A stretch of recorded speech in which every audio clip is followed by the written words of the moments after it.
By a guttural roar, it takes me right back to those stadiums in Germany. Pat and I were there for 5 Live this summer. Scotland didn't get the results they wanted then, weren't able to make it through to the knockout stages of a major tournament. Tonight, it is all about the Nations League. It's about trying to avoid relegation from the A-League. It is about trying to get a win to give themselves the very best chance of a high seeding for the World Cup qualification draw next month. But as we said right at the start, Pat, it is about just getting a win. One win in the last 16 internationals and no wins in the last 9 competitive internationals. And actually Scotland, we've been talking about it, Pat, in this group in particular, have been on the wrong end of some late goals and some tight calls and some fine margins. And it does feel it's about time that something like that, if they play well, goes their way.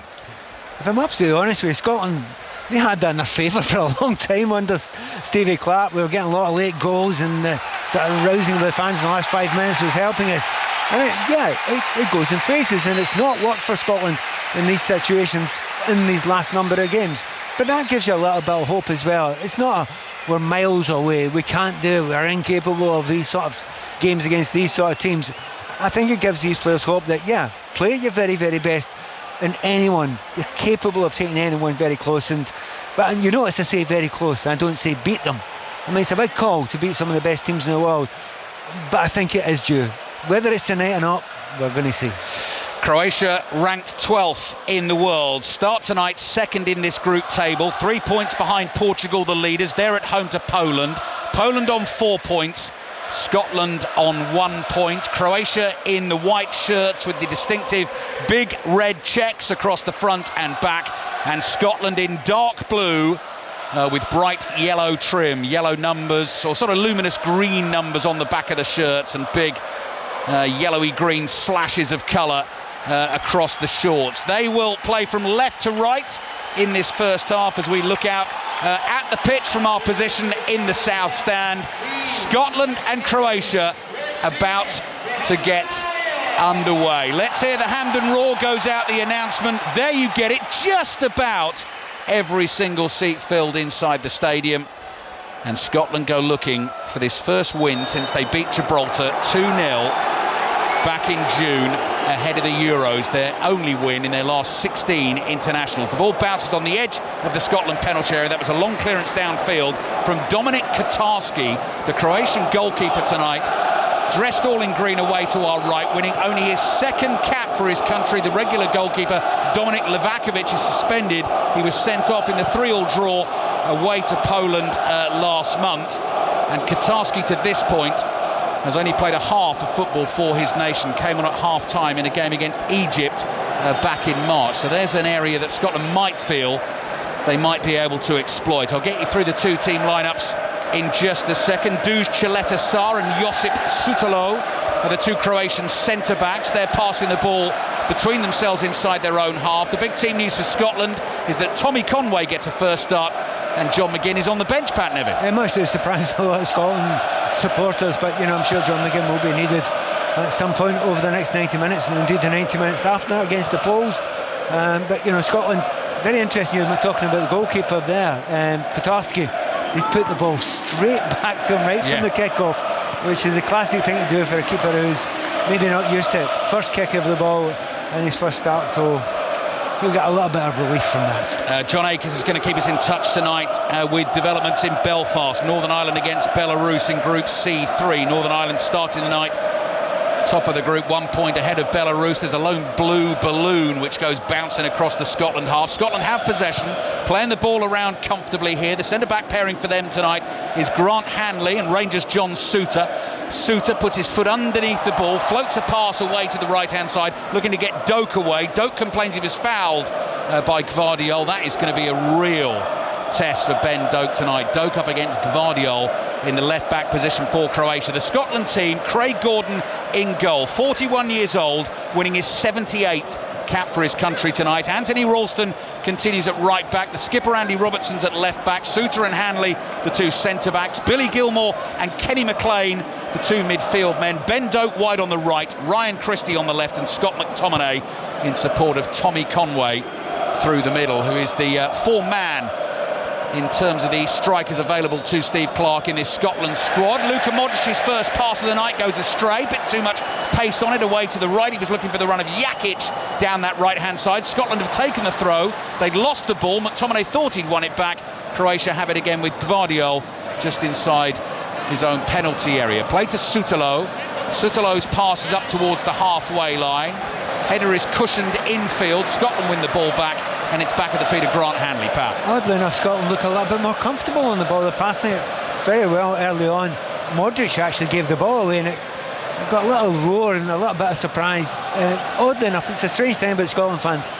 They're not going to boo Modric. They tend to applaud Modric. Whereas, if you're here the other week there when we were playing against Portugal, Ronaldo's every touch is good. Oh, terrible ball. Yeah, Scotland are giving the ball away. Chance here for Kramaric. Works it onto his left foot and drags the shot wide. An absolute gift. The pass came from the Scotland midfield. Kenny McLean. Terrible straight to Kramaric. And Kramaric, so surprised, Pat, didn't make the most of it. Yeah, and he knew the second he played it. Just a little bit too relaxed, because Scotland have got good, comfortable possession in the midfield there. Just a little bit too comfortable there. And I suspect he won't be doing that again in a hurry, Kenny McLean. So Croatia have Dominic Katarski in goal. Christian Jakic of Augsburg is the right back. Gvardiol at left back. Sutalo and Chaleta Sarr, the two centre backs. Kovacic of Manchester City and Modric of Real Madrid. Going into this game, 288 international caps between them, so that racks up to 290 tonight. Then some young, fresh attacking talent in the three ahead of them. Luka Sucic of Real Sociedad, his cousin Petr Sucic, the 21-year-old who plays for Dinamo Zagreb. Martin Baturina, also of Dinamo Zagreb, he is also just 21. And Kramaric, who's had that first chance of the game, the former Leicester striker, now into his 10th season at Hoffenheim. He is the centre forward wearing number 9. Light rain continues to sweep around the stadium here in Glasgow. Modric with the outside of his right foot, pinpoint pass this time. Scotland trying to win it back inside their own half. Gilmour does that, runs away from trouble, brings the ball up to the halfway line. Sliding tackle on him by Kovacic, and Croatia bring it forward. Here's Kramaric again inside the penalty area. A little shoulder shuffle from him. Clever pass on the turn. Pass from Sucic, and the shot is driven over the crossbar. Good opportunity for Croatia there, and luckily Craig Gordon not called into making a save. But Croatia looked dangerous there, Pat Nevin. No, they look dangerous because they've been given presents by the Scottish midfield there. And on this occasion, unusually, it's Billy Gilmour. He didn't give the ball away. He was tackled rather brilliantly, as you mentioned that by Kovacic, but that was a very, very poor place to lose the ball. If you're the last midfielder, the deepest midfielder, you keep the ball. You need to take chances, but you can't afford to lose the ball there. And that's both of the centre midfielders made mistakes so far for Scotland. Tommy Conway's looking to get an early touch. He had arms wrapped around him there as he was battling for the ball on the halfway line with Chaleta Sarr, and the referee tonight, Orel Grinfield, has decided that is a free kick to Scotland. Early stages in Belfast then. Northern Ireland, Belarus. John Akers. Good atmosphere, very little to report at the moment. Northern Ireland have had a free kick in a dangerous area which was cleared by Belarus. 3 changes from Michael O'Neill then. Ballard and Brown in for McNair and Toll. Paul Smith in for Callum Marshall. It's Northern Ireland 0, Belarus now. It was Luka Sucic here of Real Sociedad who hit that left-footed shot. His clean strike went flying over Scotland's crossbar. There have been a couple of early scares for Scotland in this game. There seems a gigantic amount of space in that midfield. And you don't like to see that if you're a Scotland supporter, because if you look at Modric, he's given any space at all, he tends to use it very, very well. It's going to be a very interesting battle in the middle between him and particularly Billy Gilmour. Scotland starting to build play on the right-hand side of the field inside their own half. That's another loose ball, this time from Doak. He's given it away to Kovacic. Kovacic runs back into his own half, plays it to Modric, who sweeps a pass back to Sutalo, who quickly pays the ball across to the right back Jakic. Kovacic drops deep to help out the defenders, gets on the ball and then just plays a sideways pass here to Chaleta Sarr. Back to Sutalo again. Patient stuff from the visitors, coming up to 7 minutes played in the rain at Hampden Park. Scotland 0, Croatia 0. It remains Portugal 0, Poland 0. This is League A, Group 1 of the Nations League, and as I said at the start of the night, if you finish in the top 2 in one of these groups in the A-League, you automatically go into the top pot of seeds in that World Cup qualification draw next month. Cheleta Sarr plays the ball back to his goalkeeper Kotarski. Tommy Conway just walks into the penalty area. Kotarski plays to his right. Two centre-backs seeing a lot of the ball for Croatia here. Cheleta Sarr then runs forward to his left, finds Gvardiol. Longer pass from Gvardiol is nodded down here by Suter. Ralston onto it for Scotland. Little 1-2 with McTominay. Then Gilmour involved. Forward to McTominay. Did well to bring it under control. Tries to slip a little pass into Doak. Scotland win a throw on the right. Yeah, but after a nice little period at the start, 3 or 4 minutes for Scotland, at the moment they're really struggling to put some passes together. Really intelligent way.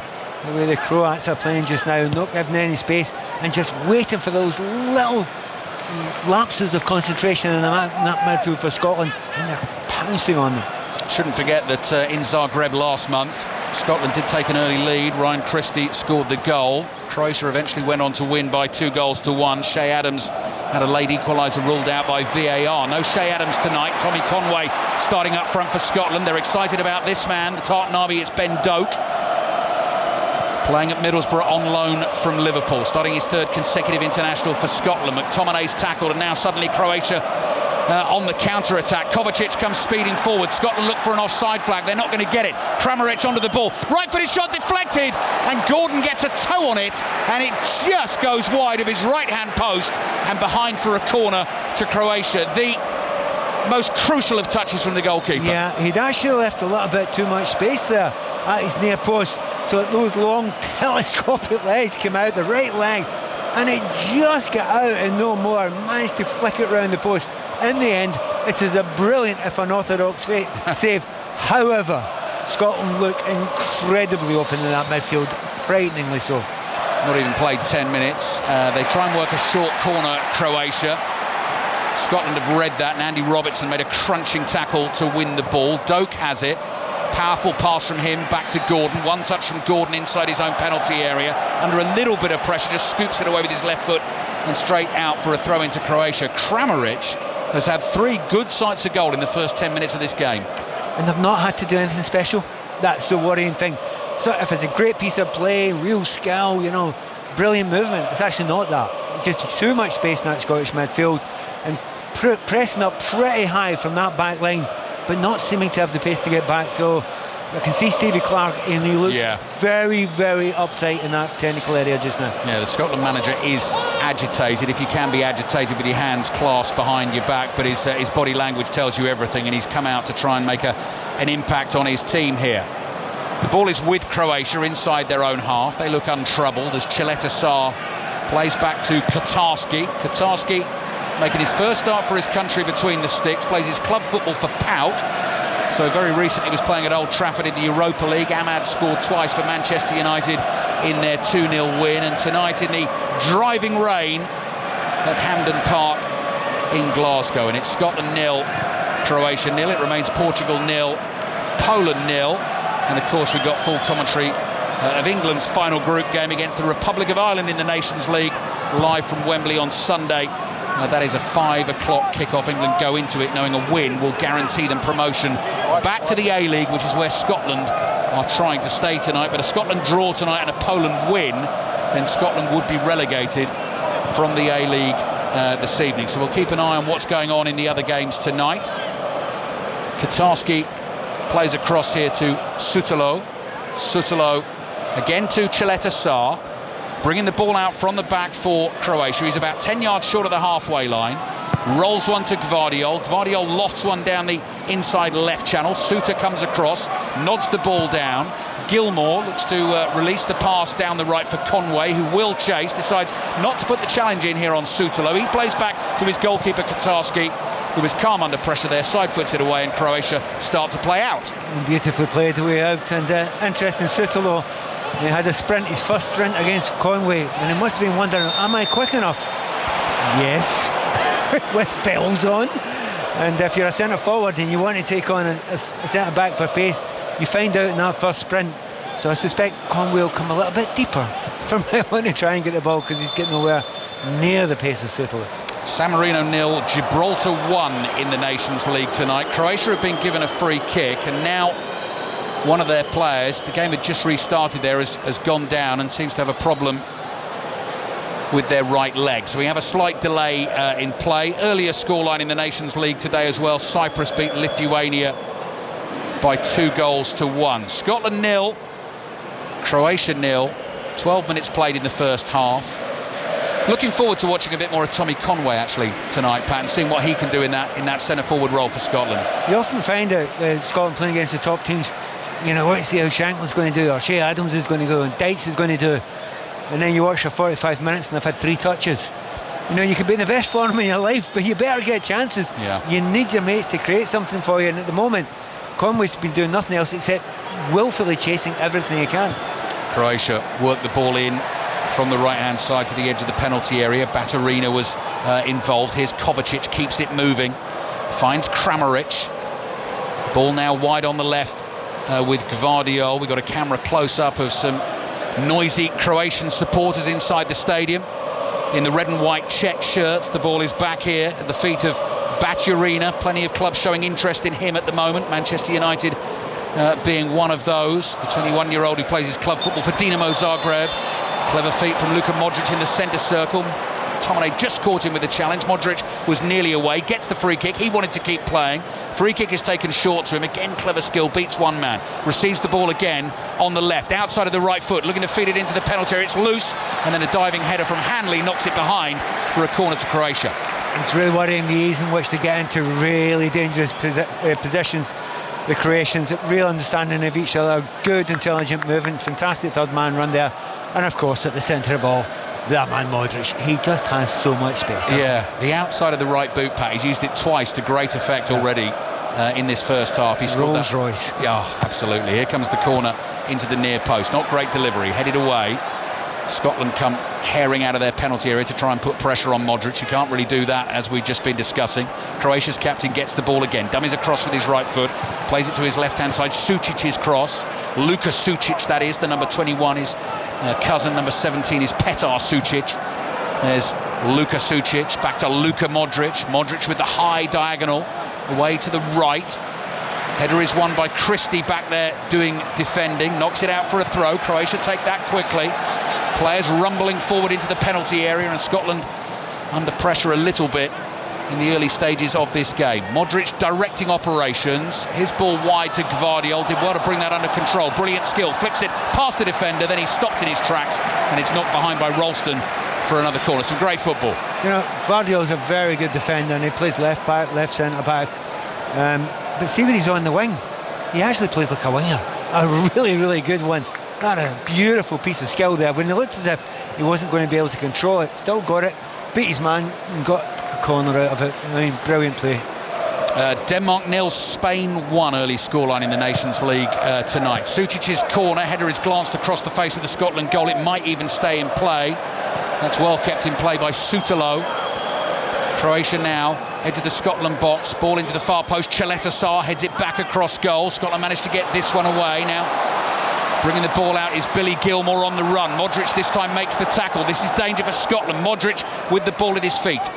Plays it to Baturina on the left. Back to Modric again. Just moves it cleverly from right foot to left foot. Here's Baturina. Dummies across. Then it gets away from him behind the byline. And that is going to be a goal kick for Scotland. What I was going to say about the outside of Modric's right boot, I'm sure you were in the stadium that day, Pat. Do you remember the goal he scored? Yeah.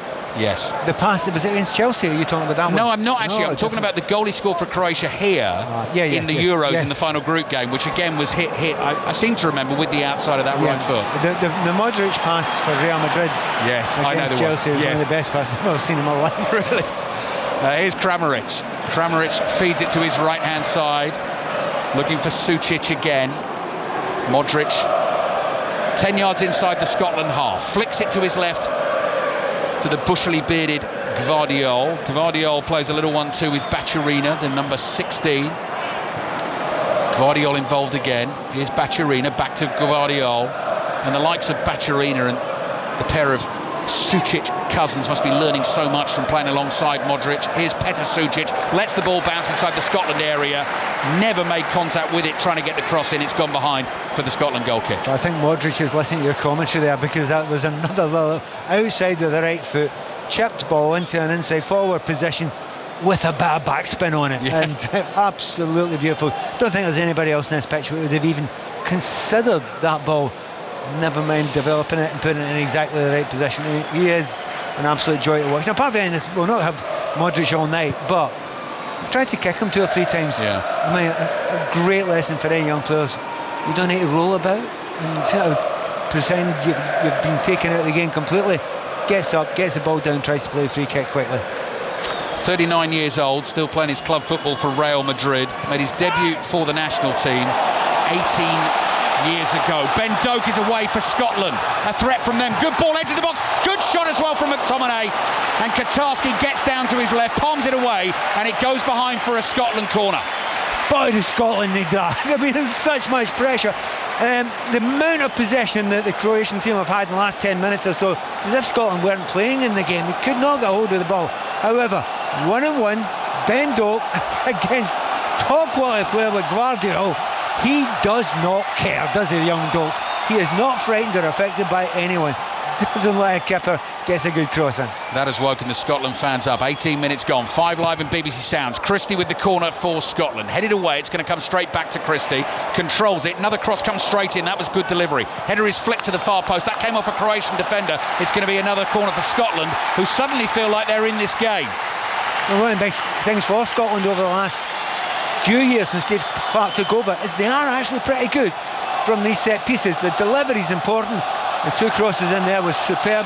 We'll see if they can do the same here. Last home win for Scotland came in June 2023. That was against Georgia on a very, very wet night that night. It's wet again here. This is Scotland 0, Croatia 0. Corner in from the left-hand side. Header away from Gvardiol. Played down to Ralston here. Ralston gets his pass out to the right. Early ball comes in from McLean. Headed away on the edge of the 6-yard box by Cheleta Sarr. Scotland win their 3rd corner in a row. That's a real lift for Scotland because, you know, the game could have actually fallen into that pattern where they couldn't get a hold of the ball. But just that one piece of skill, one piece of belief by Doak in the right wing took the play up the other end. And since then, Scotland have had 3 corner kicks. Ryan Christie gets ready to deliver this one with his left foot. Deep one into the far post. And trying to get ahead on that is Grant Hanley, leaning forward. Might have just grazed his forehead, but couldn't get any proper contact, and it's gone behind for the goal kick to Croatia. It wasn't a bad ball either. You know, it's the kind of corner kick that Arsenal use all the time. You swung into that back post. I noticed England used that a couple of times the other night in their game against Greece, and the ball was right, just couldn't get enough contact on it. It's the voice of Pat Nevin, former Scotland international, with us here at Hampden Park. 5 Live and BBC Sounds. Scotland enjoying the last few minutes in this game. Ralston's little pass over his shoulder finds McLean. McLean makes a busy little run forward. Scotland decide not to use him as an option, come back into their own half. Gilmour gets it from Hanley. He's in between his 2 centre-backs. 5 yards inside his own half. Plays the ball forward into the feet of Christie. Andy Robertson is waiting patiently wide on the left. It's back with Gilmour, who's Scotland's Modric in the middle of the park. Longer ball forward from Suter, and Gvardiol just leans in and heads it out for a throw into Scotland on the right. I think you're right to say Scotland's Modric because his passing's brilliant. He does control games. He is never scared to take the ball, and he's taken it time and time again. Even though he lost it twice in the first 5 or 10 minutes or so, that will not spook Billy Gilmour. Here he is, now playing his club football for Napoli, of course, as is Scott McTominay, who scored for them last weekend in the big game at the San Siro in the 1-1 draw. Gilmour back into midfield. McLean plays back to Suter. Suter thought about releasing the ball, then saw space, runs into it, crosses the halfway line, finds Doak on the right, and Doak has slightly overhit the pass back to Gilmour, but Craig Gordon's seen that and he's right on the edge of his box. He comes to take control of it for Scotland and immediately get it to Gilmour as quickly as they can. Wide it comes here to McLean. McLean's searching pass finds Robertson. His ball forward is blocked. McLean comes across to cover. Back to Grant Hanley he goes. And Hanley plays to his left and uses McLean again. And now this time it's Scott McTominay who's dropped deep in the heart of the Scotland midfield, inside his own half. Little pass to his left to Norwich's Kenny McLean. Across here to Gilmour. Gilmour, that balloon is still bobbing around inside the Scotland half as Suter goes long looking for Conway. It's over Conway and it's headed back to Dominic Katarski the Croatian goalkeeper. 0-0. It just shows you the difference. A player that wants to get on the ball, hold it, slows everything down for Scotland when they need it, and Gilmour's done that a few times, and the confidence that gives everyone else to look for the ball, believe that they can get a little bit of, joy of it. Oh, by the way, what a lovely piece of skill by Guardiola. I'm enjoying this Doak versus Guardiola. It's been a really good little battle so far. Well, the latest instalment in that personal battle was Guardiola bringing the ball forward. Oh, there's the outside of Modric's right boot again to find Kramaric, and Guardiola just performed a little nutmeg on Doak there, collected the ball the other side and kept going. Croatia now have it wide on the right-hand side. Here's Luka Sucic, who's a left-footed player who plays on the right, scoops the ball into the far post. Baturina gets a foot on it. No power in the finish, and it's into the arms of Craig Gordon. Yeah, it was a decent ball, you're right. He was left-footed and he knew exactly where he needed to put it there. Actually, the amount of times Modric is playing the ball with the outside. I wonder if there's something wrong with the inside. He won't play it with the inside. Could be a bet on tonight, Pat. Guardiola's pass intercepted by Gilmour. Modric wins it for Croatia. Danger for Scotland here. Baturina, right-footed curler, blocked by Suter. Modric nods the ball down. Here's Petar Sucic, lays it back to Kovacic eventually. Kovacic tries to open things up away to the right. Luka Sucic lays the ball off to the right back, Jakic. Jakic's ball into Kramaric, who's looking to turn inside the Scotland penalty area, overruns it. McTominay takes it off him. Hanley plays back to Craig Gordon, who doesn't like it on that left foot. Swings a left boot at it, doesn't get much distance on the clearance, and Scotland have lost the ball. And Croatia have it inside the Scotland half. We are midway through the first half.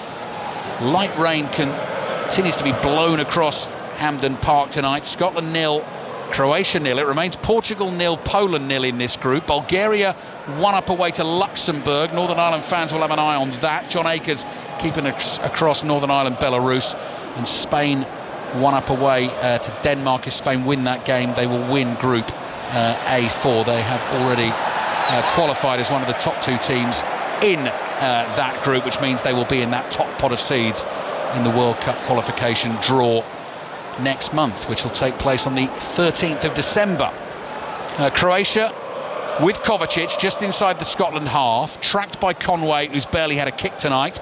Gvardiol trying to bring it away from Ralston, comes in field, laid off to Kovacic. Kovacic strokes a 10-yard pass to his right to Modric. Precision pass from Modric again. Played wide to the right-hand side, teasing Robertson here, the cross in towards the near post. Petar Sucic gets a foot on it, driven shot from the corner of the box, goes flashing across the face of goal and behind for a Scotland goal kick. Croatia feel that should be a corner. Difficult one for the referee to see. From our angle, it didn't look as if it was a corner kick, but judging by the reaction of the Croatian players, it probably was. The way Craig Gordon let it go past them there was such insouciance. Surprised me slightly, I have to say. Yeah, would have been ever so slightly embarrassed that it caught the inside of the post and ended up in the back of the net. So Northern Ireland are playing Belarus in the Nations League tonight. There's also a big game in Rugby Union's Autumn Internationals in Dublin. It's Ireland against Argentina. Sarah Mulkerrins has got eyes on this. Yeah, 2 minutes played, Ali, and Ireland were looking for a bounce back after that loss to New Zealand last week. They have started really well, put Argentina under pressure from the kick-off. They've been mostly in Argentina's half, so going well so far for the Irish. And on the breakaway, it looks like Argentina have in fact just capitalised on a spilled pass from Ireland, and they have been able to dot down the opening try of the game against the early run of play. Mateus Moroni dotting down. So it is Argentina who lead by 5 points to 0. Commentary continues on Radio 5 Sports Extra. A couple of big rugby commentaries on the way on 5 Live for you tomorrow at 5:40. England, South Africa at 8:10. It is France, New Zealand. 5 Live Sport on air from midday tomorrow. Maz Faruqi starts in the presenters' hot seat. Sonia McLaughlin will take over for the rugby from 5 o'clock. Still Scotland 0, Croatia 0 here. Scotland have won the ball inside their own half. Billy Gilmour's under pressure. He doesn't panic. Little ball prodded back to Ralston. Good use of the body here from Kenny McLean. Brings it out for Scotland. Finds Doak. Doak on the move. McLean again continued his run. McLean's looking for Conway. McLean's gone down, might have been fouled there. The referee's played the advantage. Conway's on the ball. Turns away from goal. Keeps it for Scotland. Wide on the right, and Croatia get back in numbers. Conway turns away from Modric. and plays the ball into the heart of midfield. McTominay onto it for Scotland, looking for runners down the left-hand side. He's running from right to left, didn't see an opportunity to release the ball. Here's Grant Hanley, 15 yards inside that Croatia half, back to McTominay, and Scotland come back to the halfway line, pal. Do you know what? I'm watching on the left-hand side. The Scotland are usually so brilliant down the left-hand side. Obviously with Robertson playing, he has been on 5 or 6 times. They will just turn away from him. He's not been given the ball out there. He is desperate to have an effect in this game, but the ball just keeps on going right to Doak, which is not a bad thing at the moment. Step over from Doak. Vardiol backs off. Knows he's got a tough task on his hands tonight with the young Scotland international. Here's McTominay looking for Robertson and couldn't quite thread that ball through. Intercepted and then played forward into midfield to Kovacic. Kovacic has got options left and right here. Scotland keeping an eye on all the runners. Kramaric has drifted wide to the left for Croatia. They decide to hold on to the ball, play it inside their own half. 28 minutes gone in the first half. Scotland 0, Croatia 0. What about events at Windsor Park? John Akers. Northern Ireland 0, Belarus 0, but Northern Ireland well on top. Dion Charles has had a left foot effort first time, tipped over, then Shea Charles with a free kick, rippled the side of the net, then Spencer at the far post. Just couldn't reach a Conor Bradley cross. Northern Ireland 0, Belarus 0.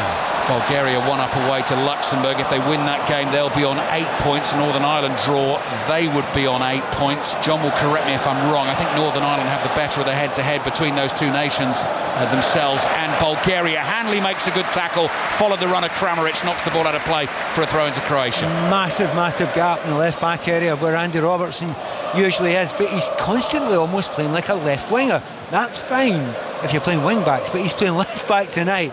But he's so desperate to get the ball in that high area, it just isn't arriving at him. And that's not his fault. They just haven't had the quality to get it in there, because you know if you get it to Robertson in the final third, the quality is going to be good from the cross. The rain has ceased. Scotland 0, Croatia 0. McTominay just outside his own penalty area. Back to McLean, cross to the left. Gilmour again in a tight space, does really well, finds Robertson. Gilmour was fouled as he released his pass.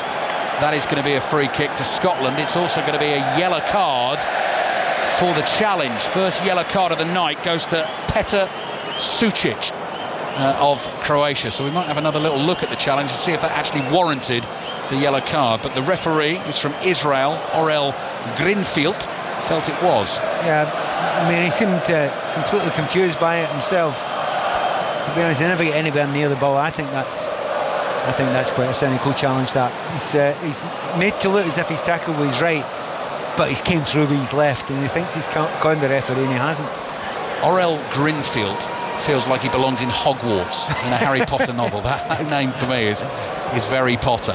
McLean plays the ball back to Craig Gordon. So we played half an hour at Hampden Park tonight. You're listening to it on BBC Radio 5 Live and BBC Sounds. You can always get us on your smart speakers as well.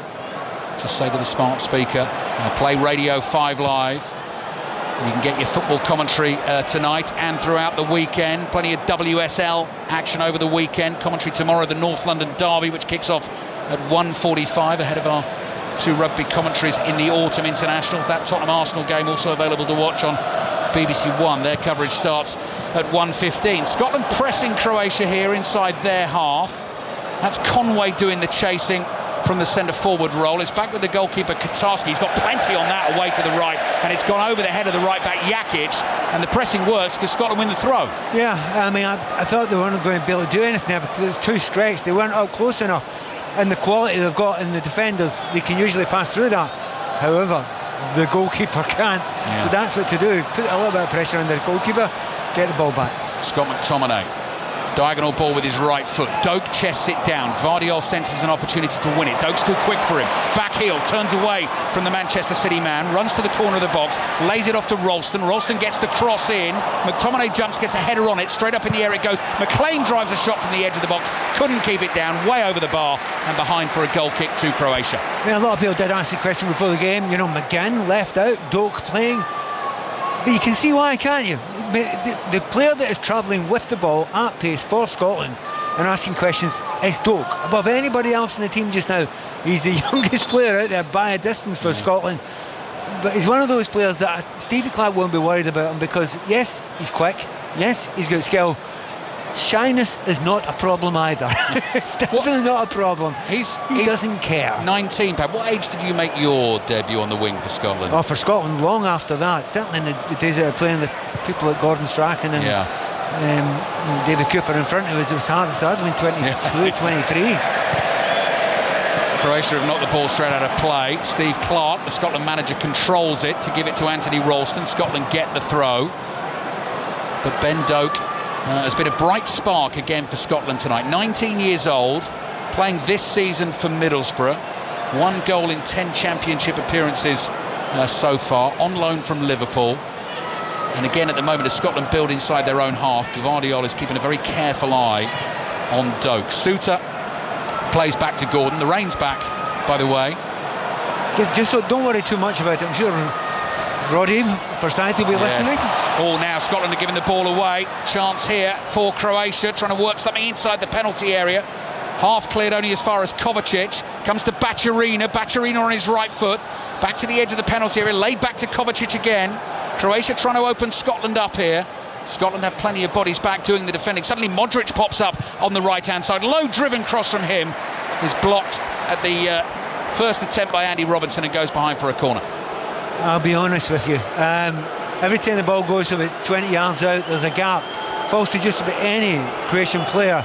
I'm just thinking, I hope that's not Modric. Because if he gets that ball 20 yards out, he's likely to score as anyone else in this field today. He hasn't managed to get it yet, but that gap is developing. And if that gap develops, trust me, Modric will spot it. Slight delay in Croatia taking the corner because Luka Modric had to do his shoelace up. He's ready. He actually apologised to the Scotland fans having done it. He said, sorry for the hold up, here I come. Watch what I can do with the shoelaces tied up. That's not a great cross. Robertson heads it away. Oh, what a hit from well outside the penalty area. That came from the left boot of Sucic. Now the cross in from Modric. Gordon's involved again. He saved the initial shot, palms the cross away and stretches to catch this header from Chaleta Sarr. And we have a Scotland defender wrapped up in the back of the Scotland net, involved in some desperate defending there. It's Ralston. He's going to be okay. I think he is going to be okay there. But once again, it doesn't matter how you keep the ball out, as long as you keep it out if you're the goalkeeper. And that was again very unorthodox. Good save from that shot. What a powerful shot it was. He absolutely nailed that. There was the usual right foot outside the ball cross in from Modric, and one of those ones it's difficult for the keeper because it's between him and the centre backs, but it's low and spinning. He's punched it almost like a volleyball set and saved it that way. Super stuff from Craig Gordon, another player who's not in his first flush of youth. No, 41 years old, the Scotland goalkeeper. Tries in Dublin, I'm hearing, Sarah Mulkerrins. Tries aplenty. It's Ireland 12, Argentina 0. Argentina's opener was chalked off. Mateus Moroni with a high tackle on Jack Crowley. He was yellow carded, and then moments later Crowley dotted over and converted, and Mac Hansen has just added a second. Crowley missed that conversion, so it's Ireland 12, Argentina 0. Commentary continues over on Radio 5 Sports Extra. Northern Ireland 0, Belarus 0. Bulgaria 1-0 up away to Luxembourg in that group. That would put Bulgaria on 8 points. Northern Ireland on 8 points as well. Here's Doak. Doak looking for the run of Ralston. Couldn't quite find him. Chaleta Sarr intercepts. Curls a pass down the left-hand touchline. Little touch down the line. Doesn't work for Croatia. Suter is there. Suter plays it to Hanley. 10 minutes remaining in the first half. There's a wee tactical thing that Scotland are doing just now, and that's not sure it's right. Ralston is absolutely brilliant as a right full-back doing this inverted run, running into areas where the winger can then go and play him in. That's fine with most wingers, not with Doak. You want to leave him alone. You want him in a big gap of grass behind him and the defender so he can run at him. So I know Ralston does that for his club, and it's brilliant and it's effective. Not sure it's the best thing to do with Doak outside you. Ben Doak, even with that pace, couldn't keep that pass in play from Kenny McLean. He was looking to find him on the right-hand side, so that's gone out for a throw into Croatia. Last 10 minutes of the first half. Scotland 0, Croatia 0, Portugal 0, Poland 0. If Scotland draw and Poland win, that sees Scotland relegated from the group tonight, even before they go to Warsaw on Monday night. But at the moment it is still Portugal 0, Poland 0, and it's Croatia and Portugal battling it out at the top of the group, and those two will play each other on Monday night. That game in Zagreb. Baturina was fouled for Croatia on the left. They've taken their free kick short. Back to Kovacic. Here's Modric. Modric again just pointing at teammates, telling them where they should be. Plays back to Chaleta Sar. Didn't see anything on there. Outside of the right boot, of course. Forward it goes to Baturina. And then Kenny McLean, you hear him scream in frustration because he intercepted the ball, but he wanted to control it and get Scotland moving. Instead, he's knocked it out for a throw. He knew what he wanted to do because there was an inverted run there by Scott McTominay. If he could have got him in, McTominay was in a good position, but he couldn't manage it. Here's Kramaric, Croatia's centre forward, running with the ball. Left-hand edge of the Scotland penalty area. Cross is blocked by Ralston, goes out for a throw-in to Croatia, who, as we were saying earlier in the commentary, won on their last visit to Hampden Park. That was in the delayed Euros 2021, won by 3-1. I mean, they really taught Scotland a lesson that day. Yeah, they did. They were so far above Scotland technically, and no, it wasn't embarrassing. But I mean, the Scotland fans applauded Modric up the pitch, and deservedly so. But they were leagues apart. At the moment, Croatia are the better team at the moment. But I wouldn't be saying leagues apart. It's a point worth making actually about Croatia and this amazing generation of players they've been able to produce. They were the finalists in the last Nations League edition and lost to Spain on penalties. They've lost the World Cup final to France. They reached the semi-finals of the last World Cup, got beaten by Argentina.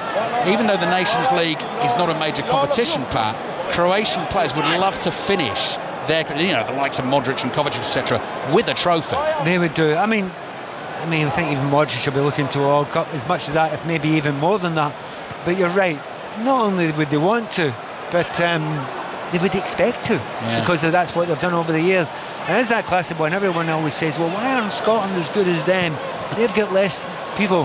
Now, Scotland and a huge number of other countries that have got huge amount more numbers than a population than the Croatians. The Croatians are just extra special for the size of the nation they are. They've got the ball, but they're under pressure. They're inside their own half. Christie trying to win it back for Scotland. Jakic does well, plays the ball to Chaleta Sar inside his own penalty area, straight up the middle of the pitch to Baturina.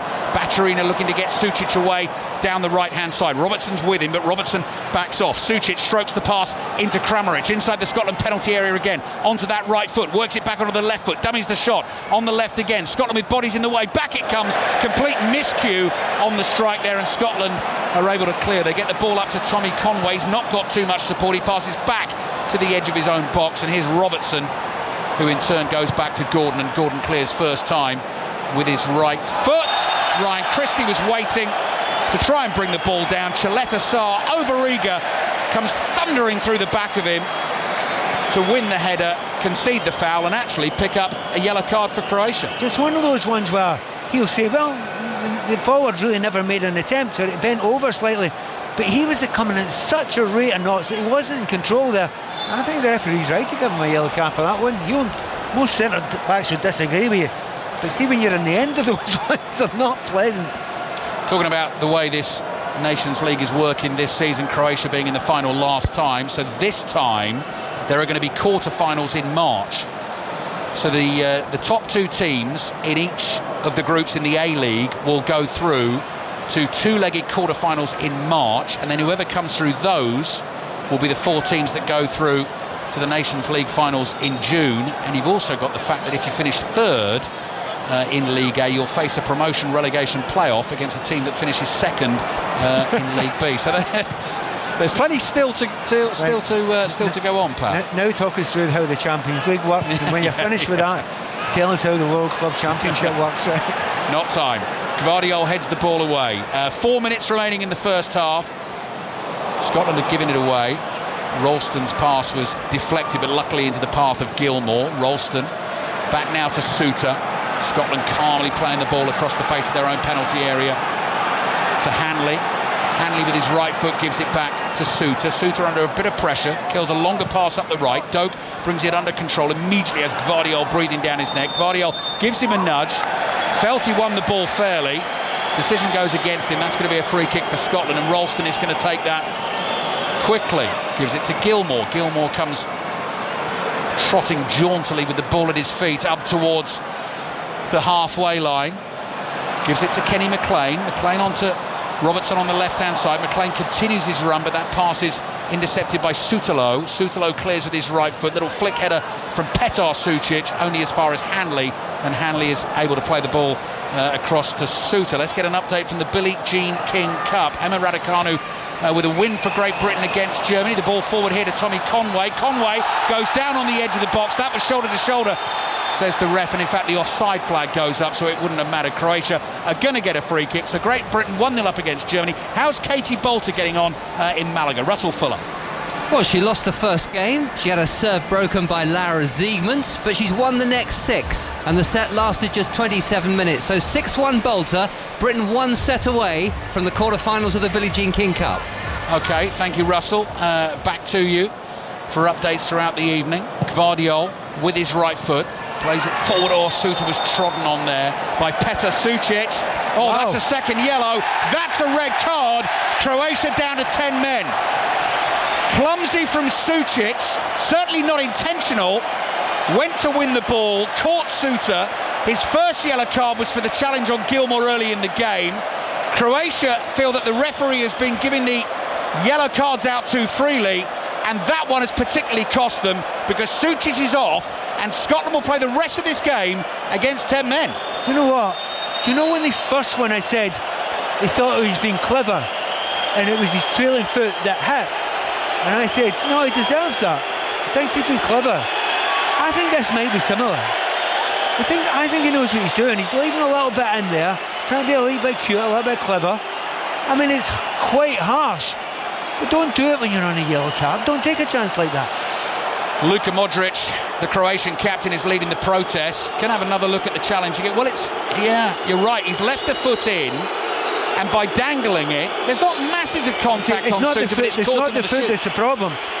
He's known that he's not going to get the ball, so instead of stopping, he's come straight through and taking the player out.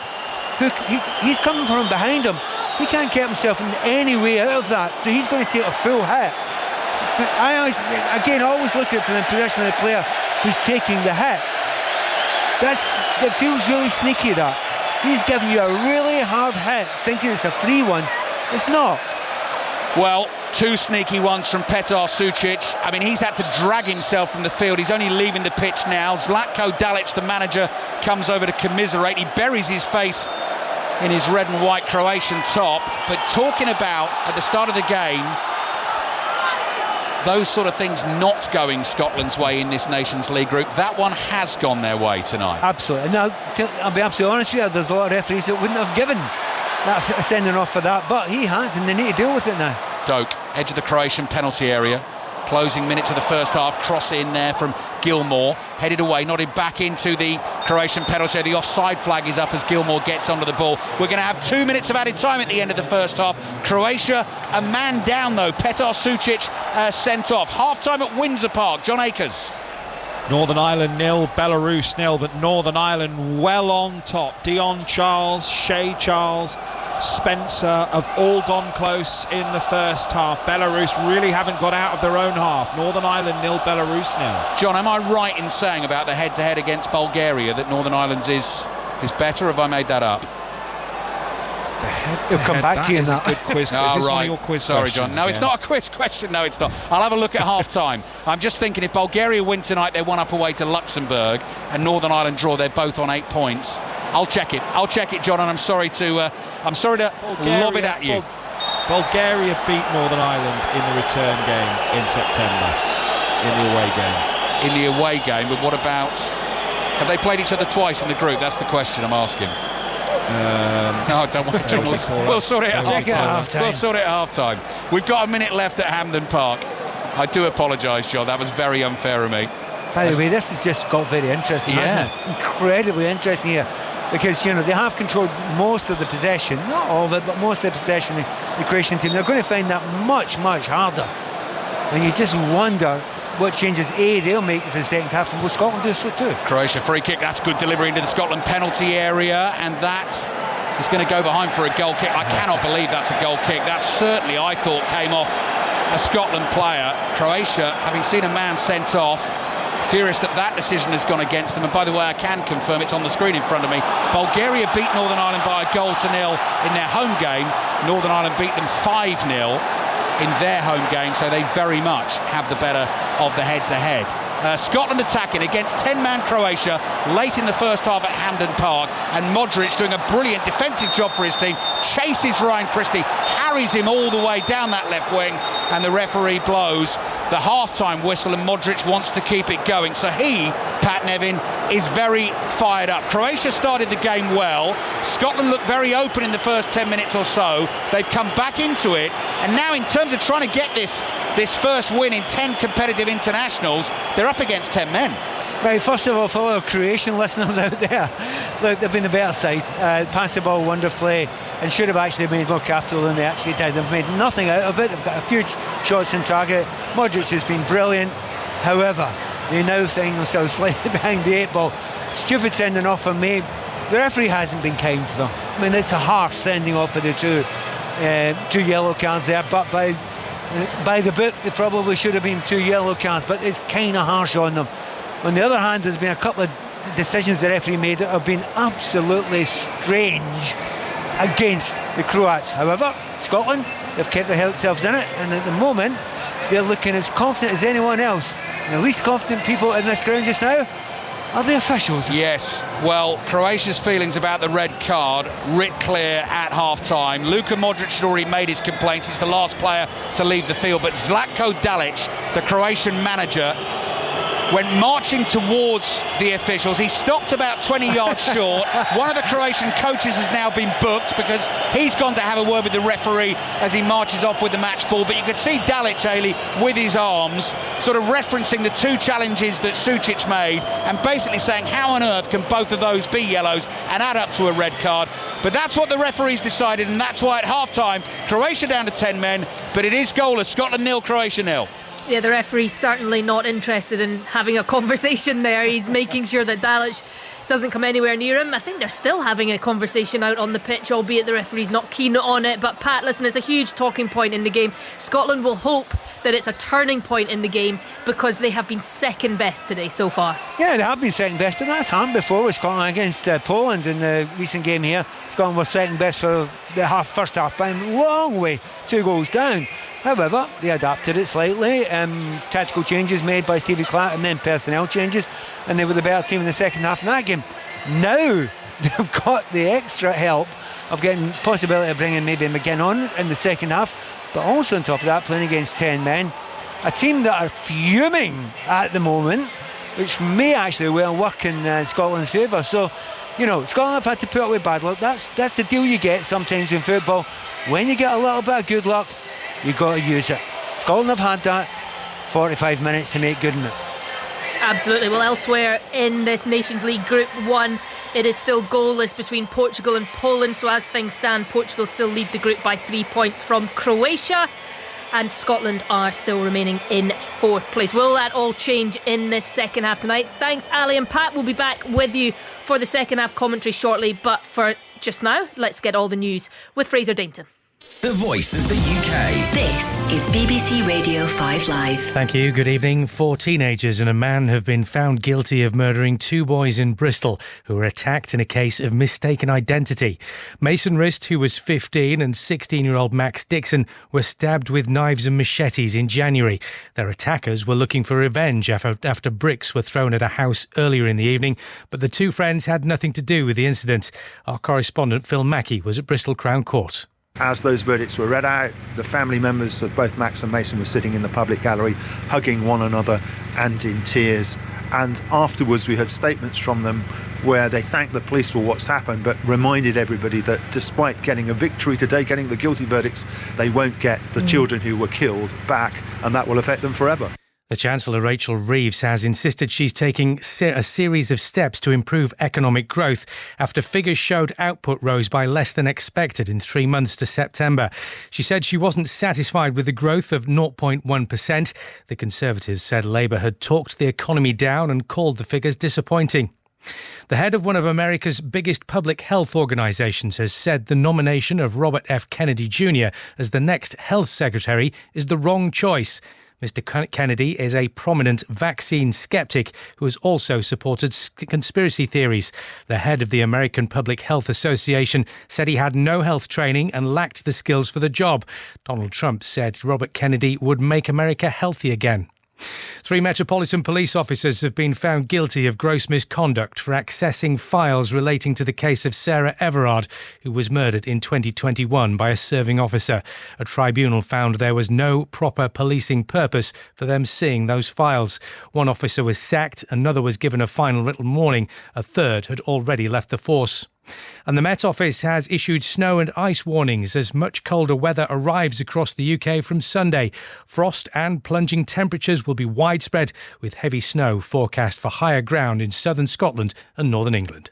The Giants of the Southern Hemisphere are in town for the Autumn Nations Series. New Zealand, South Africa and Australia are up against the home nations, and you can follow all the action on 5 Live, Sports Extra and BBC Sounds. Oh, what a try! What a finish! Over on the Rugby Union Weekly podcast, we'll bring you the best analysis and cover all the big stories on and off the field. And as ever, we'll be joined by some of the biggest names in the game. Tight games, fine margins, but there's so much for us to learn. You can see there's just a massive lack of confidence at the moment. The Autumn Nations Series and the Rugby Union Weekly. Listen on BBC Sounds. This is 5 Live Sports. Listen on BBC Sounds. We'll be back with the team at Hampden Park very shortly, but first let's head to Malaga for the Billie Jean King Cup. Katie Bolter is on court for Great Britain and correspondent Russell Fuller is watching. And she's started very well, Ailey, if we can forgive her dropping her serve in the opening game of the match against Lara Ziegman, who is 84 in the world. Bolter's up to 24 in the world, having had a strong finish to the season by finishing as the runner-up in Hong Kong and the semi-final in Tokyo in recent weeks on the WTA Tour. And she's won this first set by 6-1, so won 6 games in a row. It lasted only 27 minutes, and she's got a point to level this second set now at 1 game all, knowing that victory will take Great Britain into the quarterfinals. Earlier, Russell, we saw Emma Raducanu come through her match in straight sets. That'll be a huge boost for her as well.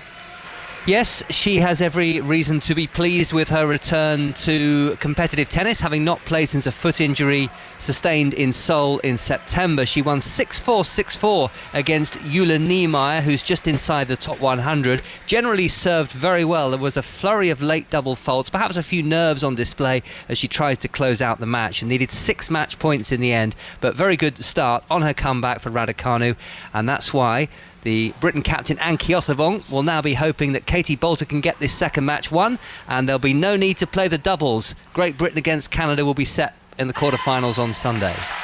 Thank you very much, Russell. Let's hear then from Emma Raducanu after her win earlier. I played some really good tennis today. Playing Euler on an indoor hard court isn't easy. I mean, it's a game of holding serve and trying to get a break where you can. I haven't obviously played a match in a long time, so I think these are small sharpness things that come the more matches I play. So I'm very proud of how I regrouped and managed to close out in that final game. The team, each and every one of us, we're all playing our role. We wouldn't be here without every member, and I'm very, very proud of myself, but also very proud of every team member playing their role as best as possible. Sacrificing certain things and hits, and everyone, especially Anne, for leading us into the finals, and starting 1-love up. That is Emma Raducanu after her win earlier. In the Rugby Autumn Nations Series, Ireland are currently in action against Argentina in Dublin, looking for a bounce-back victory. Sarah Mulcairns can bring us all the latest. Yeah, 25 minutes gone. It's Ireland 15, Argentina 6. We have had 2 tries from Ireland, from Crowley and Hansen. 1 try chalked off for both teams. Maroney and Byrne denied. We've also had 1 yellow card for both teams. Beelum, the latest for Ireland, for a crock roll. He's just about to come back on the pitch.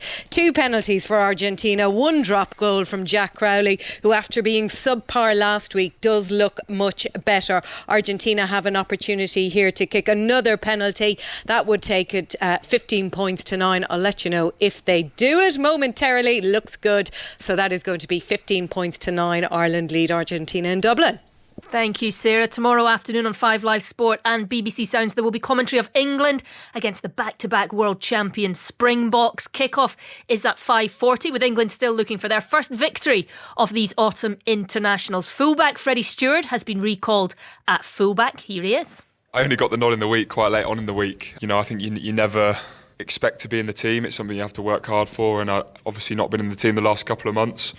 I've been working really hard on areas of my game, and just really grateful for this opportunity. Yeah, how hard has that period been? Because you were such a mainstay in the side for so long, and then the last sort of calendar year had to sort of be one of the guys outside the 23. That must have been tough for you. Yeah, definitely up there with one of the hardest things that I've ever had to deal with. I think when you have something for a while and you lose that, it puts into perspective how important that thing is to you, and not having that over the last couple of months has been really challenging. Emotionally it's been really tough, but I suppose I've had to learn to use that as fuel to just keep pushing and keep wanting to get better and try and win that place back. Yeah, it's reignited the hunger a bit. Absolutely. I think sometimes it's not a bad thing. It's a bit of a kick in the teeth, but you have to use things like that, use those experiences, and I'm certainly sat here a better rugby player and an emotionally stronger person. Yeah, and on that, the better rugby player bit, have you then sort of worked on other areas of your game to sort of really compete with what George Furbank does well, for example? Yeah, absolutely. I think, first of all, it's not losing sight of your strengths. Yeah. I don't want to try and be a different Freddie Stewart to the one that was a mainstay in that team, but it's certainly trying to add to that player. Certainly on the attacking side of things, try and be a threat in other areas of the game.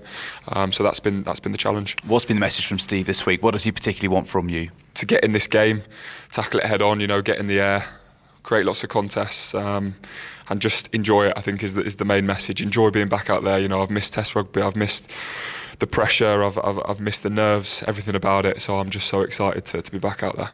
Full commentary of England-South Africa tomorrow on 5 Live from 5:40. There will also be an On The Whistle podcast from Twickenham available on the Rugby Union Weekly. Elsewhere, one of Britain's most successful road cyclists, Lizzie Deignan, will retire at the end of next season. Deignan won an Olympic silver medal at the London 2012 Games and was part of a group of top riders who fought for better salaries and conditions for female riders. The only dream I've ever had was to be a mum. I never dreamt of becoming an Olympic champion or whatever. That kind of happened to me as I grew up. And yeah, being a mum is something that I've always dreamt of and always been really sure that I wanted to happen in my lifetime. So when I met my husband and he felt the same way, it was very clear to us that that was something that we wanted to get started with. And, I'm really proud that I was able to prove that becoming a mother isn't necessarily the end of an athlete's career, that, you are able to come back successfully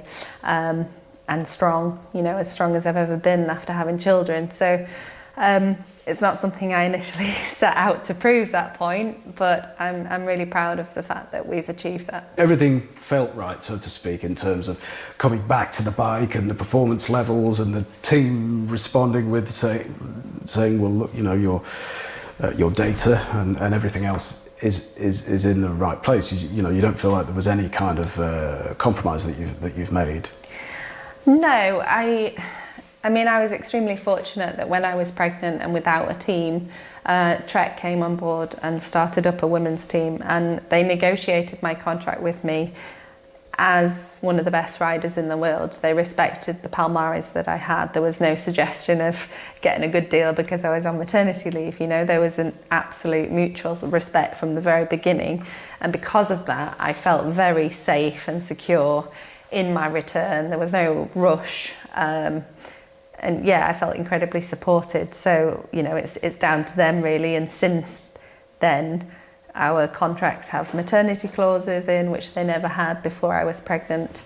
And I think there's a kind of gold standard in cycling now of maternity cover that, Trek have led the way in. And I'm, fortunate that I was their athlete. Credit to Trek. Do you feel like that you have pushed the boundaries for women's cycling, certainly, maybe even women's elite sport beyond there? Tell us a little bit about that and maybe what you may have felt you've had to try to negotiate in recent times, and also the growth of women's cycling. Do you feel like it's really changed, and have you been a part of that? Yeah, it's unrecognisable, women's cycling, compared to when I first started. I turned professional 18 seasons ago, earning €200 a month. There's now a minimum wage. There is so many different things in our contracts, in our world tour, in terms of,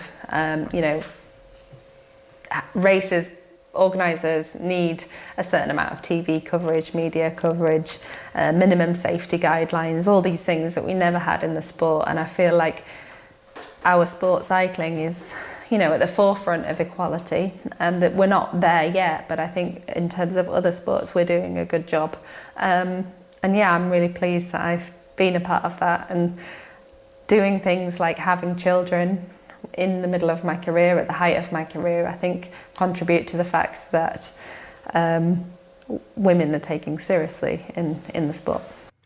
The BBC's Matt Warwick with the questions there. Elsewhere today, Ruben Amorim has given his first interview since taking over as Man United boss. The Portuguese said, "I know it's a massive challenge, but I feel quite relaxed and I believe a lot that we are going to succeed." In cricket, England fast bowler Jofra Archer has not been shortlisted for the Indian Premier League auction for 2025, but James Anderson is included. Anderson, who is 42, made the cut after the list was trimmed from 1,574 initial entries to 574 following consultation with the 10 IPL teams. I'm just taking a look at the screen, and Croatia making their way back out onto the Hampden pitch. Pat Nevin, what will the conversation be like from Steve Clarke? They were second best in that first half, but right at the end, Croatia got a man sent off, so they've now got the man advantage. I don't think they'll be particularly spooked by that, purely because the fact that, you know, they're a good team, they're going to have a lot of possession. The second half, Scotland would have hoped to have got stronger, and that was before they had an extra man. So I think they were building up a team to say, no, don't panic, we can be comfortable, and, you know, try and make sure you keep possession. And if you're playing against 10 men, make sure that you make the width, use the width as much as you possibly can, and stretch them, because gaps will appear. I see Scott McKenna making his way out stripped. So changes at the break. Alongside Pat Nevin, who can bring us right up to date with all of that, is Ali Bruce Ball. Thank you, Ellie. Yes, there's a little bit to tidy up before we get the second half underway. I think the key point you make is that, yes, Croatia are back out on the field and there's only 10 of them. Petar Sucic sent off. There were other yellow cards picked up towards the end of the half. One of those went to Luka Modric, the captain, for his complaint. Centre-back Duj Chaleta-Sar was already on a yellow card as well. Andy Robertson has picked one up for Scotland. The change, Scott McKenna is on for Grant Hanley. Grant Hanley, who's a real favourite of Steve Clarke's, has really not been playing much club football for Norwich this season.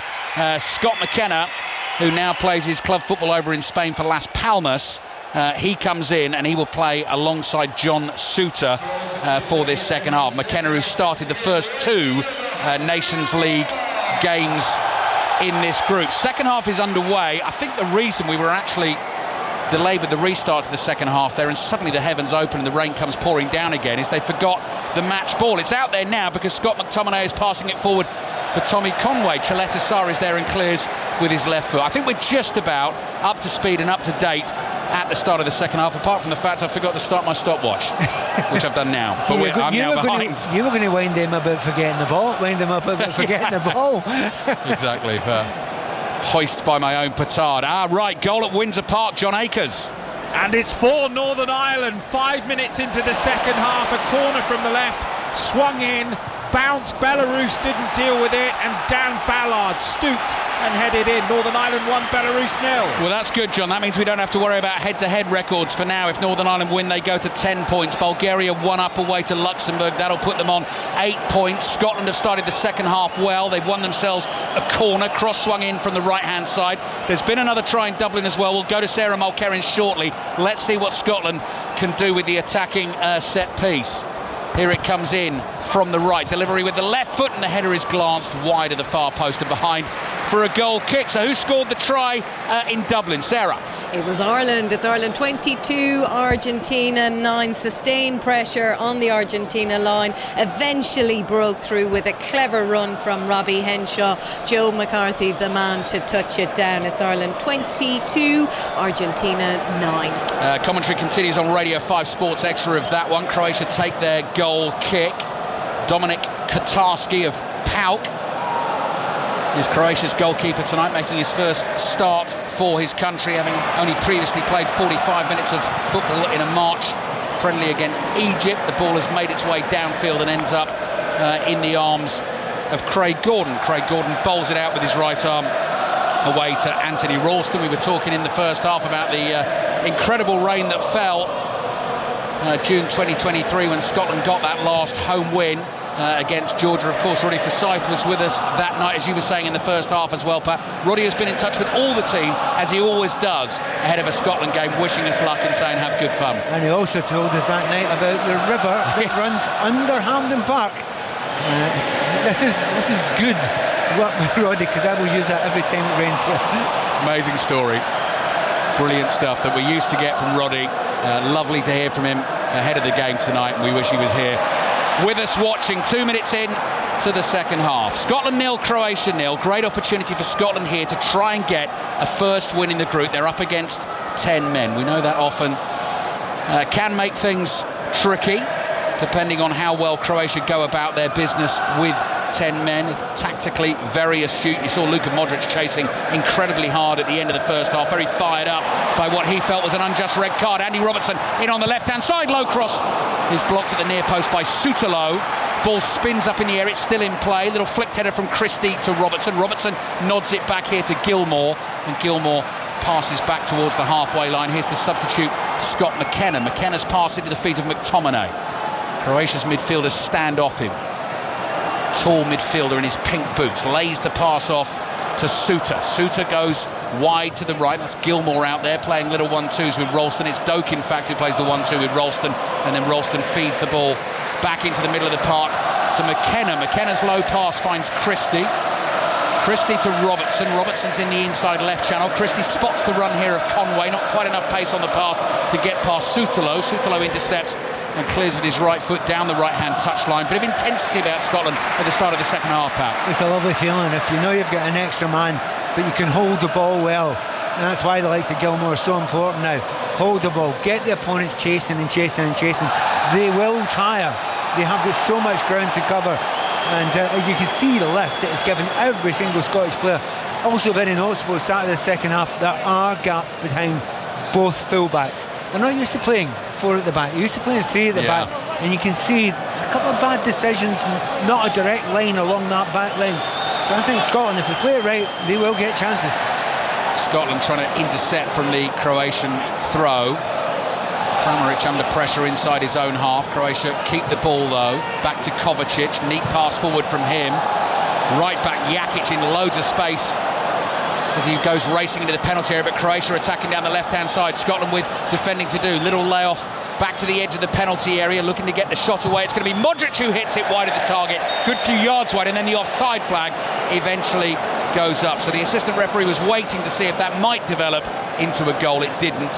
It would have been ruled offside. Scotland 0, Croatia 0. That's the first time Modric has got it. 20 yards out, and he made the mistake of playing it with the inside of his boot. But I wouldn't have counted. You're absolutely right. It did look out offside all the way. But it just shows you, I mean, Croatia aren't here sitting and thinking we'll get a 0-0 draw now. We still want to win this game, but it may have to be done on the break. As I said, commentary continues on the Rugby Island, Argentina in Dublin. Sarah Mulkerrin's keeping us updated on that. Commentary over on Radio 5 Sports Extra. Commentary of the 2 autumn internationals tomorrow on 5 Live and BBC Sounds. England, South Africa kicks off at 5:40. France, New Zealand is at 8:10. Rugby Union Weekly podcast, the place to go on the BBC Sounds app for all the build-up to those internationals over the weekend. Of course, the Football Daily there for you tomorrow morning as well, with all the reaction to today's football, including post-match analysis and reaction from this game. Scotland 0, Croatia 0, Portugal 0, Poland 0 in the other game in this group. Tommy Conway battling for a ball down on the dead ball line, but Sutalo holds him off. It's going to be a goal kick to Croatia. Just watching that back line, talking about the full-backs. Look, we know Gvardiol's very good playing at left full-back. The right-hand side though, Jakic may be a very good footballer, but he's getting himself in some very bad positions for a full-back. It must be tempting to move Doak from the right wing to the left wing, just to ask him a few questions, because Jakic just constantly gets himself in the wrong line, in the wrong position, not looking the right way for a defender. Croatia playing out from the back, Modric taking control for them, speeding across his own half from right to left, laid off to Kovacic, forward to Kramaric, back to Chileta Sarr, wide it goes to Gvardiol, uses Kovacic again. Kovacic, nicely placed pass wide to the left hand side. Kramaric has accidentally trodden on the toe of one of the Scotland players. He apologises. Long diagonal is aimed at Jakic, the Croatian right back, who does love to get forward, but it beats him, and it goes out for a throw into Scotland deep in their left back position. He is one of those full-backs who much prefers to be in the opposition's half than his own half. You know, it's a modern thing, it's fine. If you've got a player like that, you want to actually push him back, and you want a winger against him, ask him a few questions. I just wonder if Stevie Clark's noticed that and will make use of that as the game goes on. Robertson's throw down the line is headed forward into the Scotland half. McTominay gets his toes trodden on now. Christie tries one with the outside of his left foot looking for Conway. It is blocked by Chaleta Sarr, and it goes out for a throw into Scotland. They've got Craig Gordon in goal, Ralston, Suter now playing alongside Scott McKenna in the heart of the Scotland defence. Andy Robertson, the captain, on the yellow card at left back. Billy Gilmore and Kenny McLean in central midfield. Ryan Christie and Ben Doak, the wide men. Scott McTominay playing off Tommy Conway up front. Scotland fans getting excited, but only for a moment, because Ralston's pass doesn't find Doak wide on the right. Gvardiol read it. Croatia give the ball away. They couldn't find Modric. That's a lovely pass from Gilmore. Doak's in on the right, looks for the cross in towards Conway. It's intercepted, and he lies on the Hampden turf with his head in his hands and wonders whether he made the right decision. Scotland get a corner. He made the wrong decision. He should have gone straight towards the goal there. But that precise position I was telling about you 1 minute ago, there is a huge gap there. You've got to use it. The good news is Billy Gilmore will spot it. Yeah. He's spotted it already. And it's not just on this left-hand side and Scotland's right-hand side as well. Both sides can do it. There are gaps. There are chances for Scotland. Doak had the pace to take that on. The cross, if it was going to be the right one, needed more pace. Here's the corner. High, deep one towards the far post. McKenna challenges for it. Modric jumps on the edge of the box. There's a foul there. Long, shrill blast on the whistle from the referee, and that is going to be a free kick to Croatia, who are down to 10 men. Petar Sucic sent off at the end of the first half for a second yellow card. I'll take you through their team in just a second. There's been another try in Dublin. Sarah. We're actually just gone to half-time, Ali. It's 22-9 that Ireland lead. Ireland much better this week, more speed and intensity. 2 early tries from Crowley and Hansen. Joe McCarthy added a third late on. 3 penalties for Argentina, their only return. There's also been 2 yellow cards, 1 for each side. It's been eventful. It's 22-9 at the break. Here's Modric on the ball for Croatia, just shy of the Scotland penalty area. Modric receives it again. McTominay closes in. Modric passes to Kovacic, gets it straight back. The 39-year-old pulling the strings as always. Croatia will still be dangerous. 1-2. Modric's pass gets them in on the left-hand side. Scotland have bodies back there. The cross comes in. It's blocked by Ralston and goes behind for a Croatia corner. 0-0. And certainly the Croatians needed that. They've been under a little bit of pressure start of this second half. Not been able to get out their own half at all, but when you've got quality players like that, they don't panic, and when they play out with good technique, get themselves into decent positions, and although they've not created chances, they do look very dangerous on the break, Croatia. Here's their corner, low one into the penalty area, read by Robertson, intercepted, speeding forward for Scotland. Look at the wheels on Ben Doak, flying away down the right-hand side. Oh, I thought the pass was right from Robertson. It's just drifted beyond him and gone out for a throw. Scotland looking dangerous on the counter, but unfortunately it comes to naught. But it's the right ball. It's exactly the ball again. We know where the danger is. We know where the gap is. Robertson's, remember, he's run full tilt there, 60 yards. He's having to play the ball on the run. If he puts it anywhere in front of Doak there, he'll get it. Sadly, he put it just out of play. Billy Gilmore onto the ball, a loose ball for Scotland just inside the Croatian half. They're playing with the man advantage. I'll give you that Croatian lineup in just a second. Robertson finds Gilmore to Robertson. Scotland starting to attack down the left. Christie comes dancing in from the left-hand touchline, beats Jakic, feeds McTominay. McTominay inside the Croatian penalty area, turns away from goal and plays the ball back here to Gilmore. They start their runs in towards the far post. Doak's there, lays it back, might fall to McLean. McLean gets a touch on it. Ralston's drive is blocked. Falls to Robertson on the edge of the box, and Modric nips in, takes it off his toe, and Croatia bring the ball away. Getting in great position, Scotland getting round the back there, and I hope Jakic's family isn't listening to me just now. He's a liability. He's getting himself in all the wrong positions. And if I was a Croatian coach, I'd be looking at my bench just now thinking, what can I do? Or maybe just go to a back three. Penalty at Windsor Park, John Akers. And it's for Northern Ireland. 29 minutes plus added time remaining. Pretty harsh, this handball. It was a free kick to Northern Ireland on the right hand side. It was a whipped in cross. The defender has turned his back and it's hit him on the arm as he's kind of trying to protect himself. It wasn't a long way from his body, but it was in a slightly unnatural position. The referee didn't give it in real time, went across to the monitor after he was instructed to, and gave it after having a look. So Dion Charles is standing over this with the score at Northern Ireland 1, Belarus 0. Northern Ireland. Second, John. Billy Gilmore with the strike from Rangers missed the target. John, back to you. So Dion Charles standing with his hands on his hips, backs away to the edge of the penalty area. Northern Ireland leading Belarus by a goal to nil. Up he steps, right-footed and scores! Northern Ireland 2, Belarus 0. Great news for Northern Ireland. Michael O'Neill has got them going again. Win tonight puts them on 10 points. Belarus would be on 6. Bulgaria still leading Luxembourg by a goal to nil, would be on 8. Northern Ireland are away to Luxembourg on Monday. What about the Billy Gilmore chance there, Pat? Oh, Billy, that was a terrible mistake. He's 20 yards out. He's been given a great opportunity because the keeper's passed it straight to him. However, the pass on to Doak on his outside there would have put him 5-10 yards from the goal. Nobody near him there.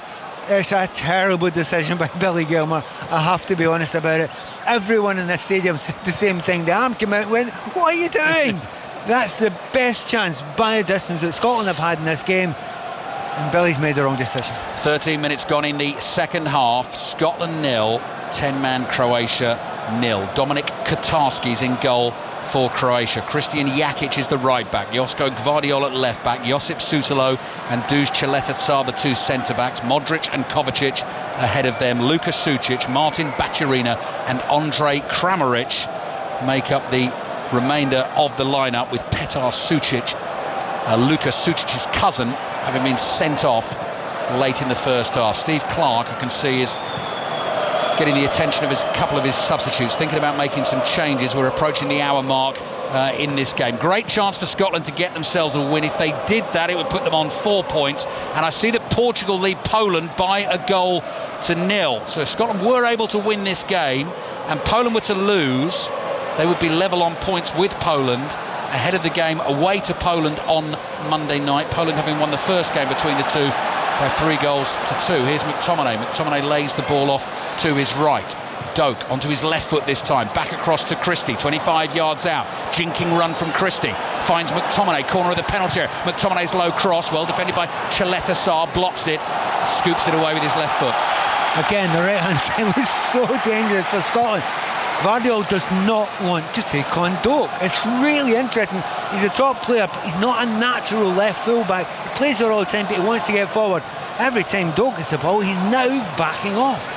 This is where Scotland have got to be careful as well, being encouraged forward by their fans. And Croatia now have the ball and they bring it forward at speed with Baturina, who runs into the centre circle. So many blue shirts gather around him. He plays it to his right to Luka Sučić, plays a couple of 1-2s with Modric. Modric draws his man in, then lays the pass off, and then played across by Sutalo inside his own half to Čeleta Sar. Denmark 0, Spain 2 in the second half in Group A4. So it looks like Spain are going to win that group. Denmark 0, Spain 2, Switzerland 0, Serbia 0.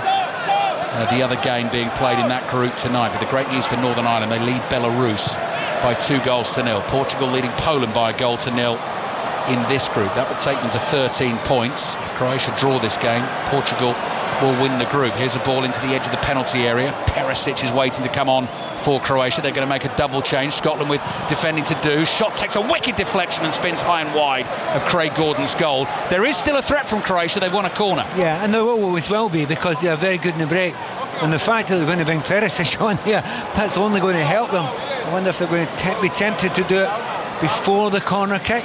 Must be a temptation. Mario Pasalic, former Chelsea man, although never got a look in at Chelsea, now at Atalanta in his 7th season at the club, is also going to come on for Croatia. And you think about the goals that even Perisic has scored for his country. Scored one against Scotland in the Euros here in the 3-1 win. Of course, scored against England in the World Cup semi-final 2018. Modric's delivery from the corner is headed away. Perisic scored a goal in the World Cup final that year as well, which of course they lost to France by 4 goals to 2. But he's another one of these Croatian players who just keeps going and going and going. Now playing at PSV at the age of 35. Scotland are going to make a triple change, just spotted by Pat Nevin.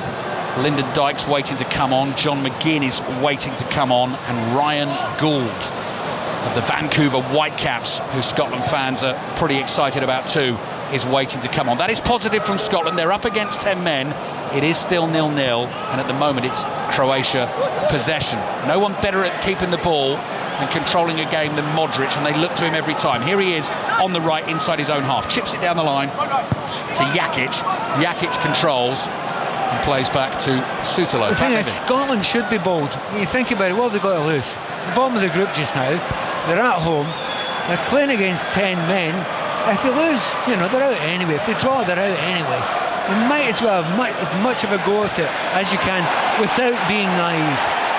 Rafael Leao, the goal scorer for Portugal tonight in this group. They lead Poland by a goal to 0. So 3 subs waiting to come on for Scotland, 2 subs waiting to come on for Croatia. The ball won't go out of play. You're listening to us live at Hampden Park, where the rain continues to fall on BBC Radio 5 Live and the BBC Sounds app. Here's Modric, full commentary as well.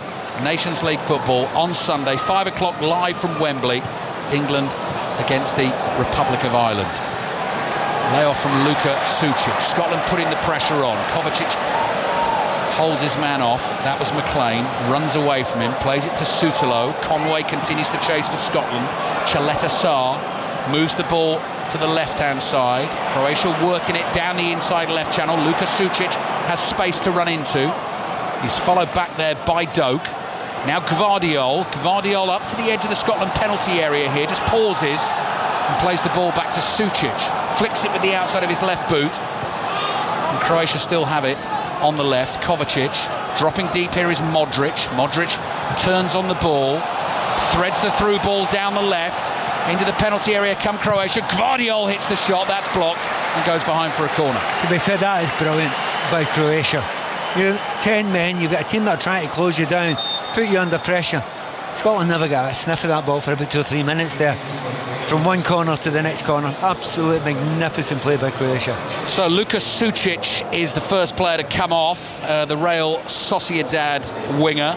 He will be replaced by Ivan Perisic, and Andrej Kramaric, the centre forward, is replaced by Mario Pasalic. Croatia in the white shirts with the red checks.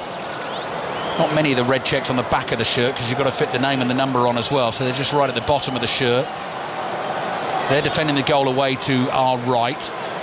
Kramaric comes jogging towards the touchline, applauds the travelling fans, and then makes way as Mario Pasalic comes on. Scotland waiting to make their triple substitution. They've got the set piece to defend at the moment. Still Scotland 0, Croatia 0. With you here on 5 Live Sport through until 10 o'clock tonight. 25 minutes to play in the game. The rain continues to fall. Modric takes the corner short, offers himself again, receives the ball on the corner of the Scotland box, slides the pass. Kovacic with a little back heel pass on the turn. It's overhit and it goes behind for the goal kick. And that's good news for Scotland. They were desperate to get these players on, because it's all about holding the ball. Scotland couldn't get the ball there. Oh, they've taken a quick goal kick. The chance to get the subs on was lost. Now, Stevie Clark doesn't look that furious about it, but the players that he's bringing on, Gold, ball holder. McGinn holds the ball as good as anyone. And of course, the man you're going to bring up front is a man that can hold the ball, chase players, drag the ball forward. Scotland should make these changes now, because they've had a bad 4 or 5 minutes and they are going to do just that. Frustration building there. Scott McKenna's pass was aimed at Andy Robertson, who was in space on the left. There was too much on it and it went out for a throw-in. Ryan Christie is one of those to come off. Ryan Gould is the first to come on. Kenny McLean is coming off for John McGinn. And Tommy Conway making his first start for his country tonight. Didn't get a sniff of goal, did plenty of running. He is replaced by Birmingham City's Lyndon Dykes, who was sitting alongside us, Pat Nevin, during the summer, injured for the Euros, and was part of our commentary team. And now he's out there doing the job for Scotland, looking to get this long-awaited win. One win in the last 16 internationals, no win in the last 9 competitive internationals, which is Scotland's worst run in their history. They don't want it to stretch to 10. They have a chance here tonight, up against 10 men. They've made the 3 changes. Let's see how Scotland settle with this. The first thing they've got to do again, though, is some defending. And as you said, Pat, with that last move, the way that Croatia worked the ball with 10 men, it just doesn't look like they've got 10 men. No, it doesn't. And it's a horrible thing, because you think when you're walking out there, right, we'll dominate this. And Scotland did for about 5 or 10 minutes there. But that little period, it only lasted 2 or 3 minutes, but you know what they're doing.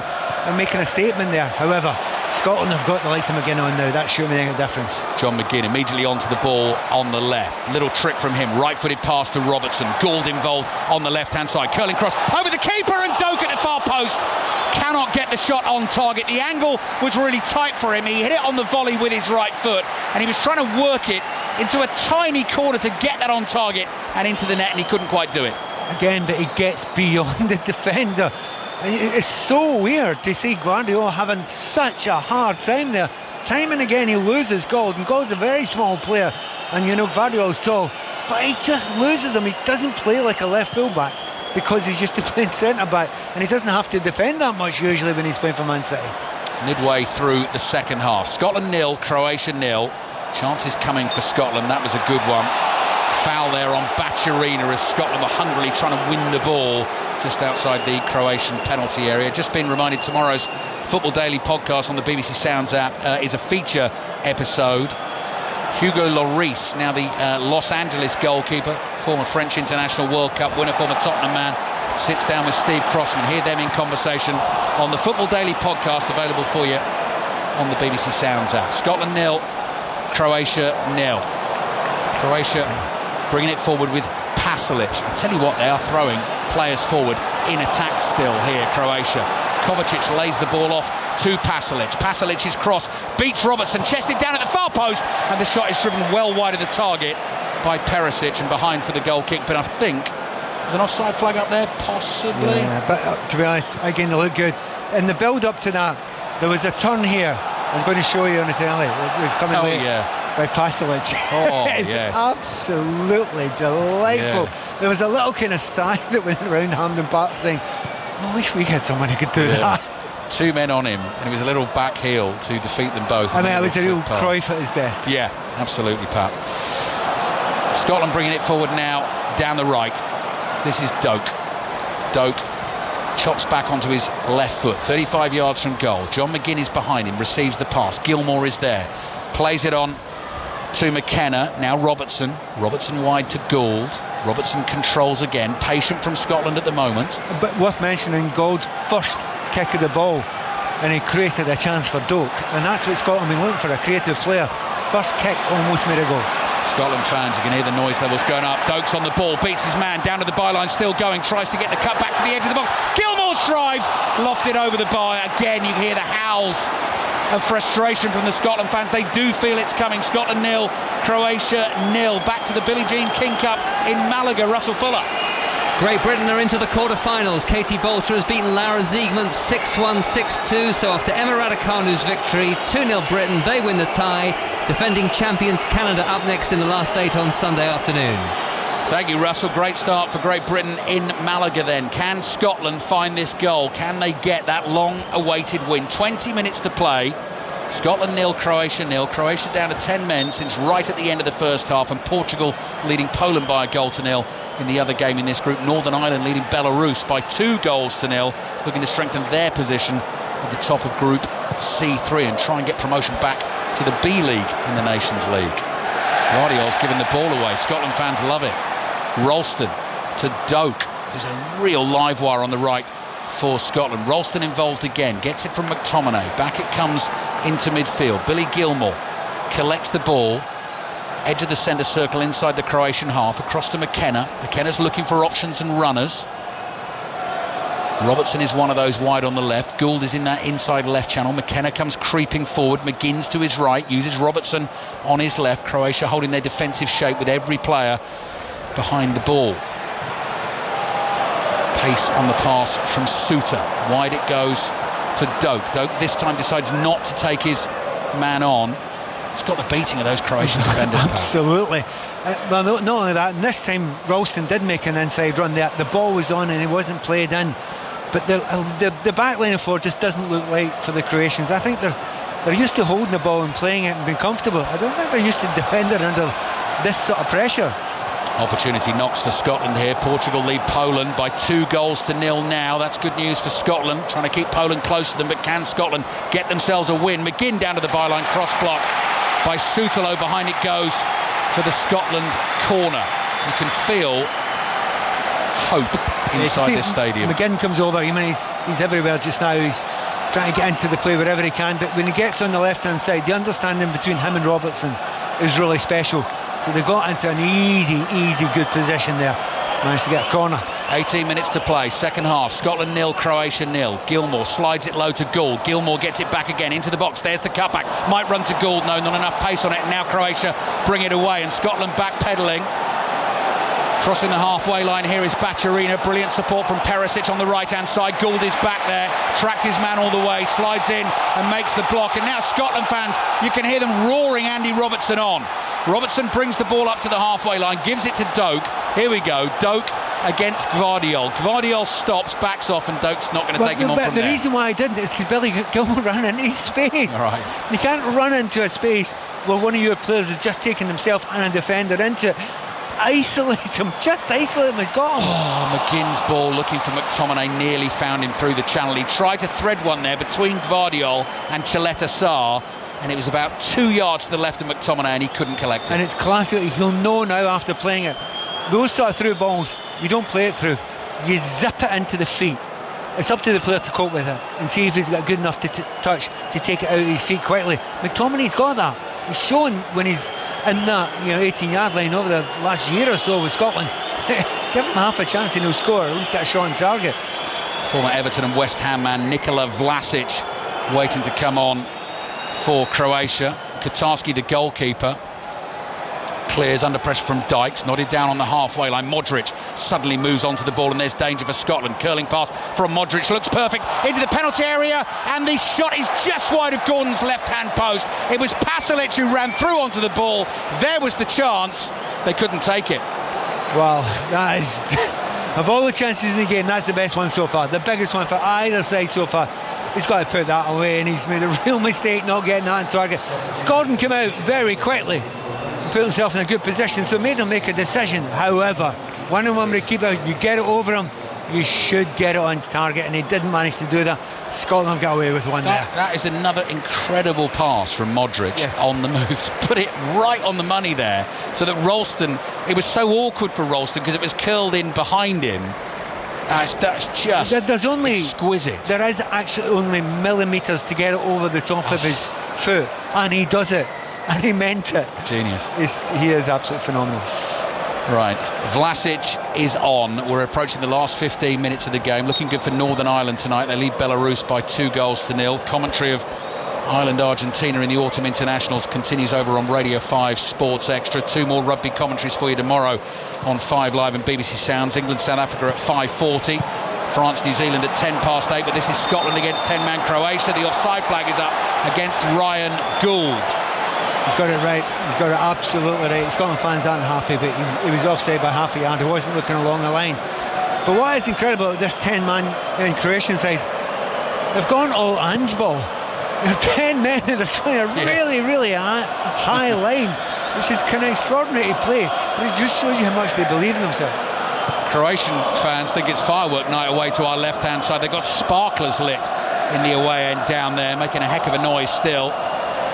Scotland 0, Croatia 0. Croatia attacking down the left. Doak comes sprinting back, does the defensive duties for Scotland. Now he's on the move inside his own half, though, from deep. Not going to take players on from there. Plays back into the 2 centre-backs. Another try in Dublin, Sarah Mulkerrins. Yeah, Argentina are right back in this. It's Ireland 22, Argentina 16. A stunning solo try from their full-back. Juan Cruz Malia broke away from the halfway line, dodging and weaving past the defenders. A wonderful step at the end to touch it down under the posts. Ireland 22, Argentina 16. 15 minutes to play at Hampden Park. Scotland 0, Croatia 0. John McGinn Slides a pass to his left to Robertson, gives it back to McGinn. Pace on the pass from McGinn, controlled by Robertson. Gould continues to make those runs. It's just going between Robertson and McGinn at the moment. Then it's blocked and it's out for a Scotland throw. And that's okay. Just keep on asking questions at Croatian defence.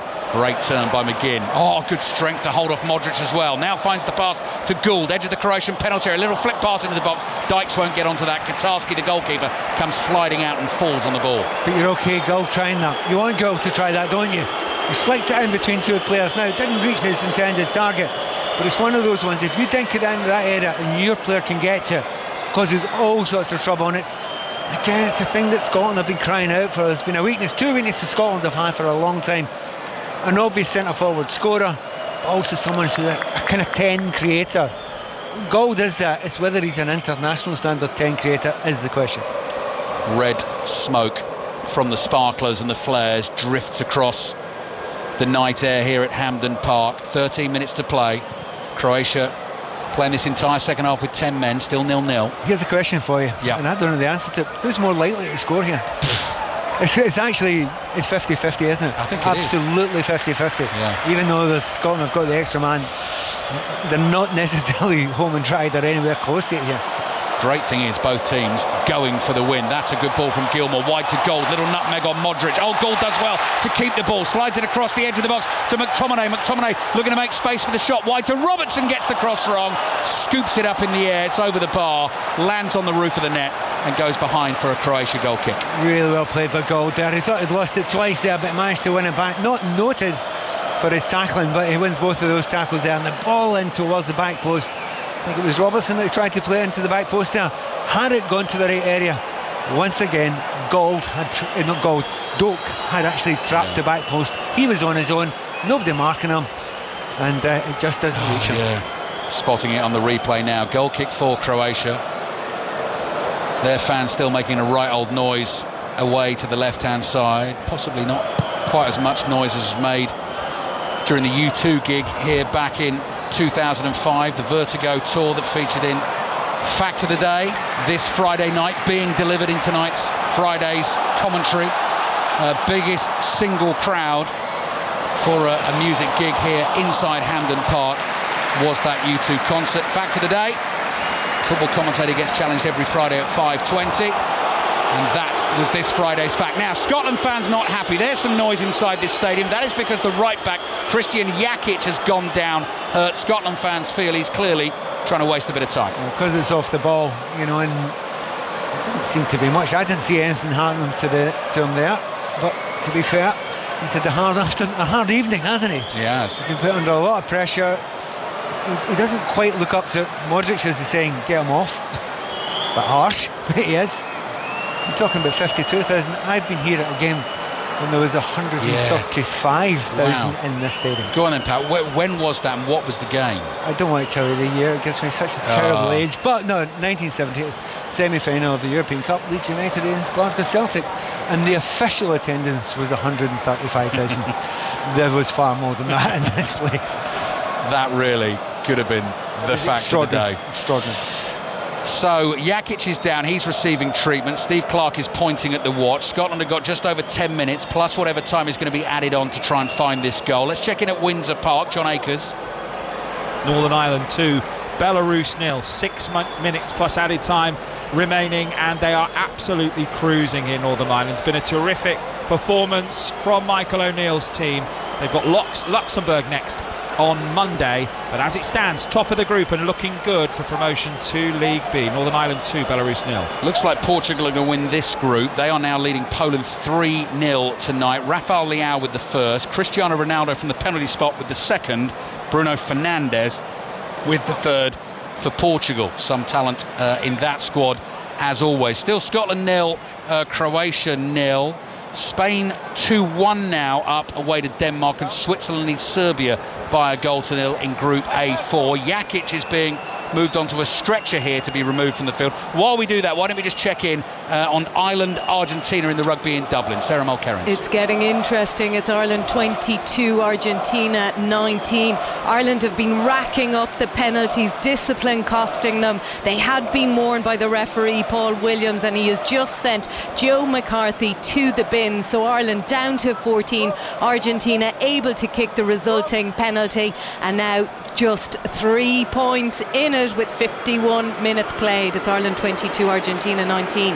Jakic does have some strapping on his right leg, which he's had on throughout the game. Obviously, we hope he's going to be okay. This is frustrating at the moment for Scotland and the Tartan Army. And here comes the change. Marco Piazza is coming on for Christian Jakic. I wonder if they will go for that back three, back into their normal shape. If we've got the right full back off now. And it's a wee bit disappointing getting booed going off there. Anyone who's actually off in a scratcher, you don't really expect him to be booed. No, exactly. And we don't know, do we, Pat? People think, maybe he's playing games. He does, absolutely right, yeah. Portugal lead Poland 3-0. That will put them on 13 points. If this game ends up 0-0, Croatia will be on 8, Poland on 4, Scotland on 2. So Scotland wouldn't then be able to finish in the top 2 of this group. The great thing about doing that, if you finish in the top 2, not only do you go through to the quarterfinals, but you'd be in pot 1 for the World Cup qualification draw, pot 1 of the seeds next month. But they would be able to avoid relegation from this Nations League group if they then went away to Warsaw on Monday and beat Poland. But they could still win this game, so let's see what they can do. McTominay driving from deep, crosses the halfway line, plays the ball back to Ralston. Clever from Ralston, let it run through his legs, and Scotland have control of the ball inside their own half. Space for them to work with. McKenna goes running into that. Sees a wall of white and red in front of him. Decides to give it to Gilmour. Gilmour across to John Souttar. Souttar wide to Doak. Doak up against Gvardiol. Takes him on the outside. Gvardiol sticking with him. Not going to make a tackle just yet. Doak plays back to Ralston.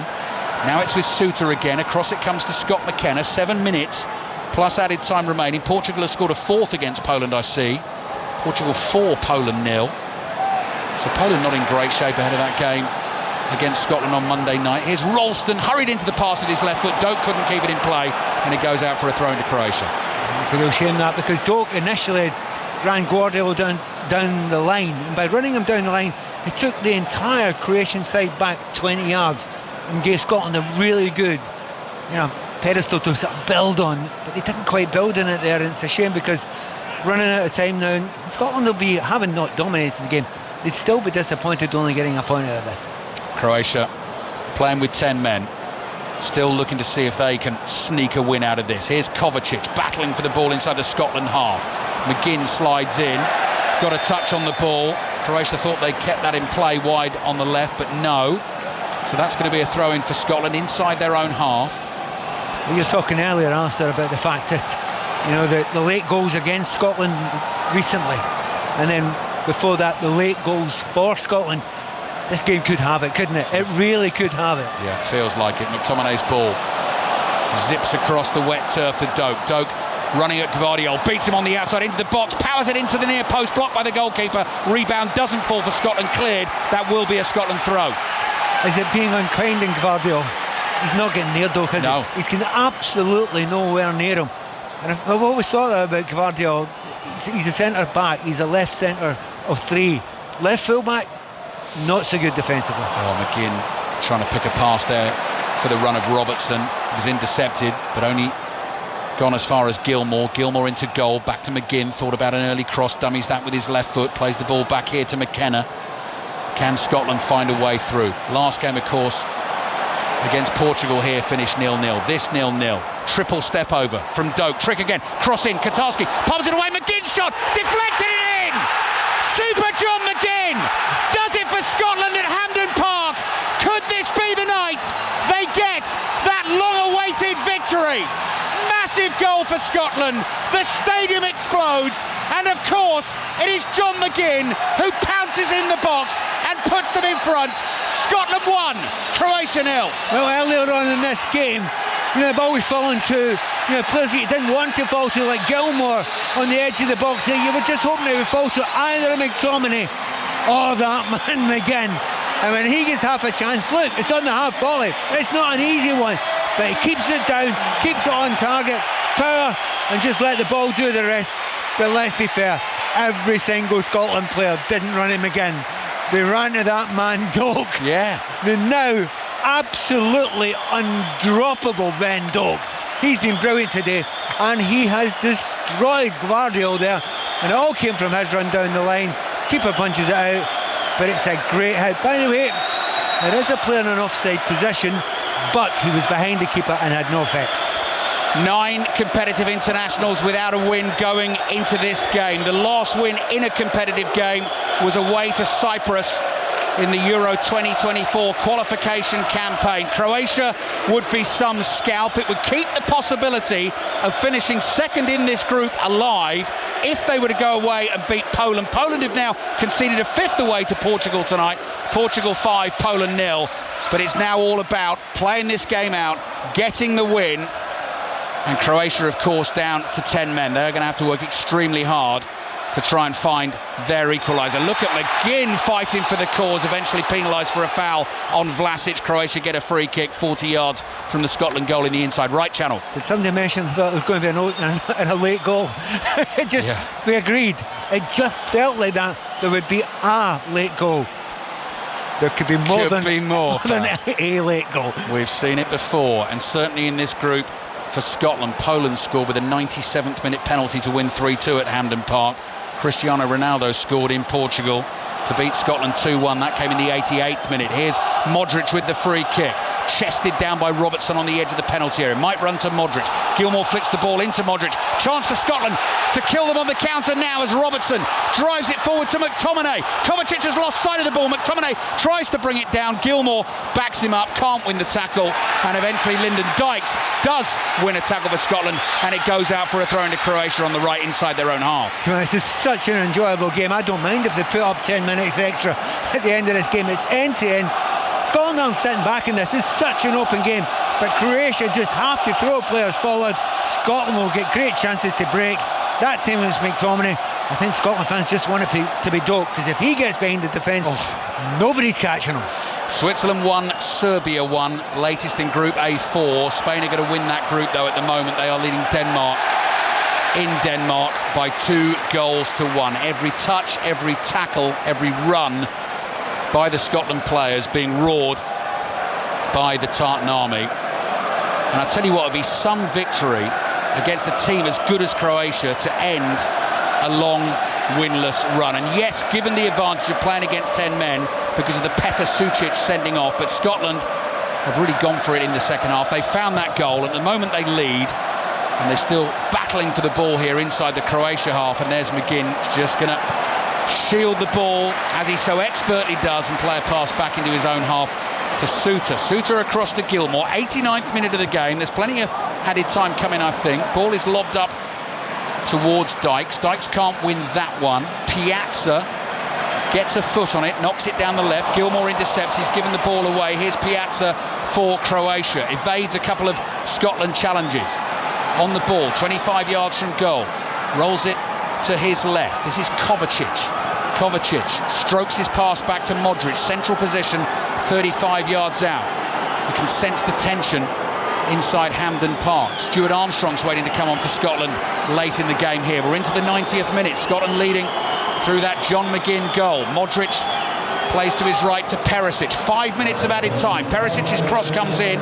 Flick header from Gilmour. Doesn't get enough on it. Scotland have got it away, but only so far. And here's Kovacic. Kovacic pops a little ball forward into the feet of Piazza. Gvardiol threads a pass into the box. Layoff from Pasalic, comes back to Kovacic. Kovacic's ball forward into the penalty area is harmless. Gordon catches it and immediately slings it out to Gould. Yeah, I love that. The fact that Scotland are not going to slow it down now at the goalkeeper, although Gould decides to do so. You've got McGinn trying to slow it down as well. But, you know, real chance of a break there. And the idea of it just sitting back and trying to play out the game against most teams is okay. Not sure it's a great idea against Croatia. They are too good in the ball when they get it. But so far, they've had a few good chances. One brilliant chance in this second half. But that was a good run made by Gould. He's offside though. McTominay released the pass just a little bit too late. You could see Gould just holding and trying to get onto it. Must mention, by the way, John McGinn's goal First in a little while for him for Scotland, first in 10 appearances for his country, but a 19th in total. Puts him level with Ali McCoy, 6th on his own in the list of all-time Scotland top scorers. So he was level with Kenny Miller, goes past him, and now goes level with Ali McCoy. Fabulous career John McGinn has had for club and country. Full-time at Windsor Park, John Akers. A win for Northern Ireland. Northern Ireland 2, Belarus 0. Dan Ballard of Sunderland at the start of the second half, bundling in, stooping for a header to make it 1-0 from a corner, and then Dion Charles from the penalty spot after a VAR handball decision. So a point will do as it stands at the moment, with Bulgaria winning in Luxembourg. A point will do on Monday for Northern Ireland in Luxembourg because of their superior head-to-head record against them.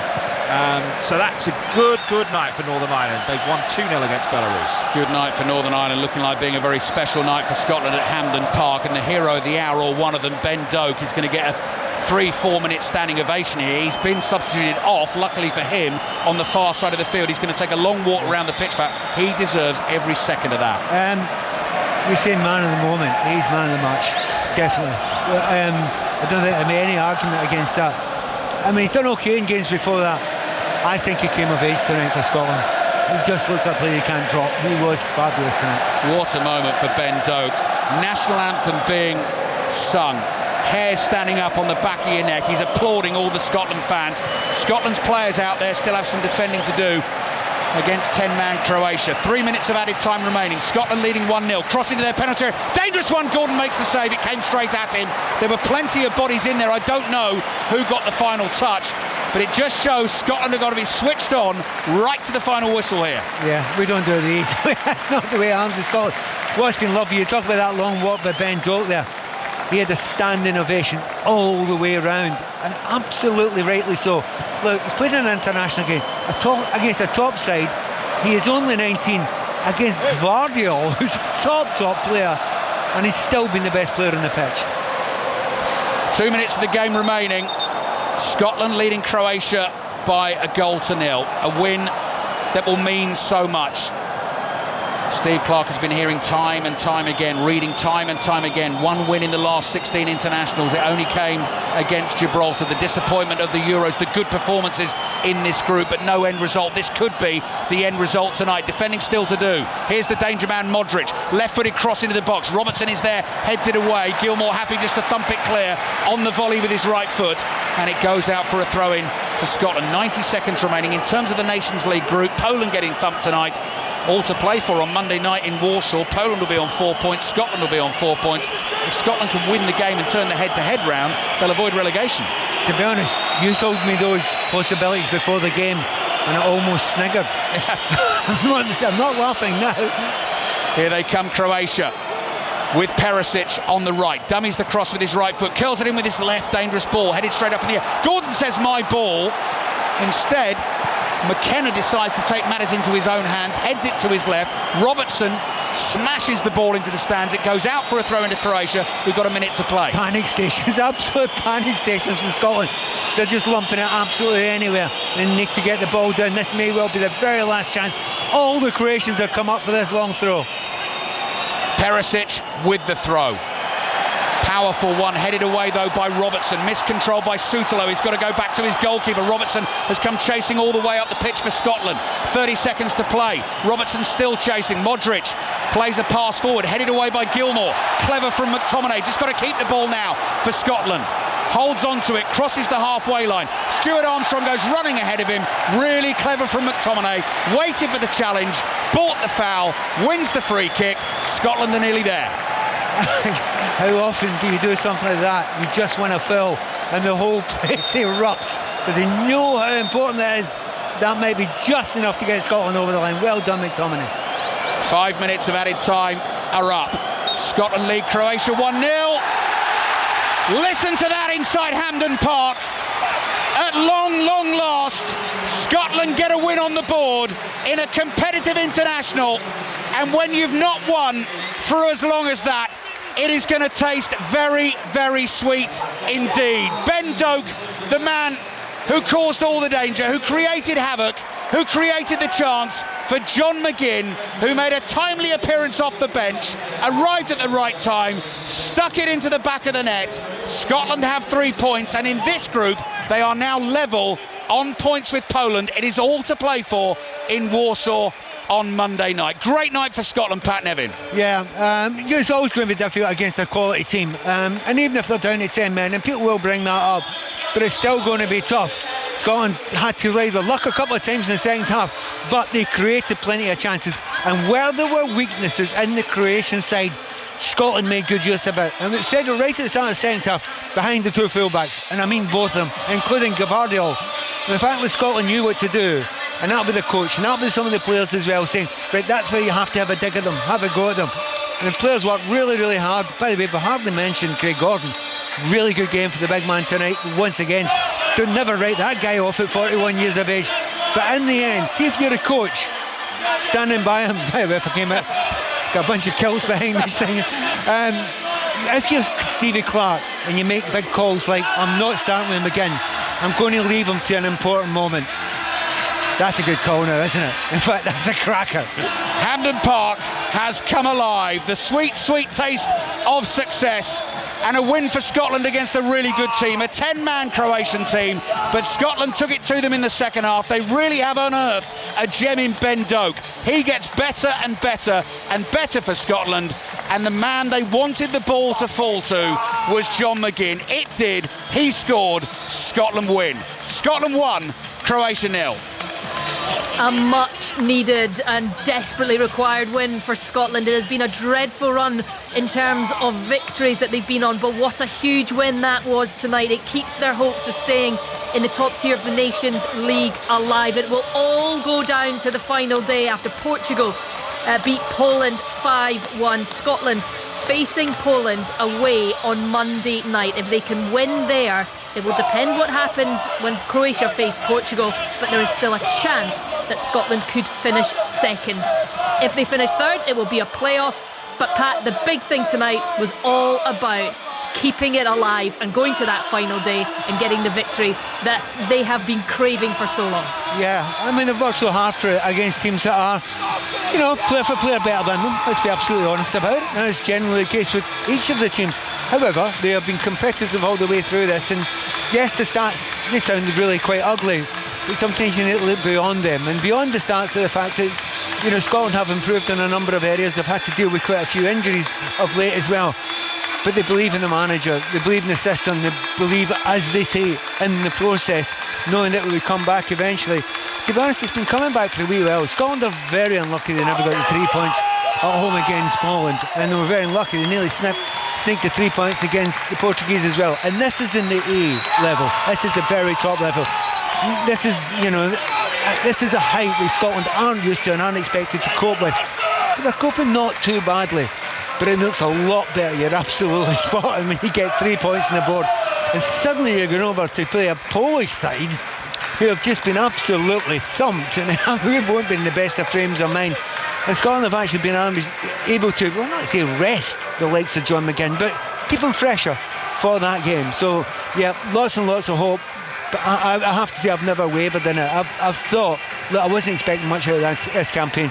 It's already, for me, 4 points is probably more than I thought we would get already by the end of it. So well done. What it's all about is getting to the World Cup.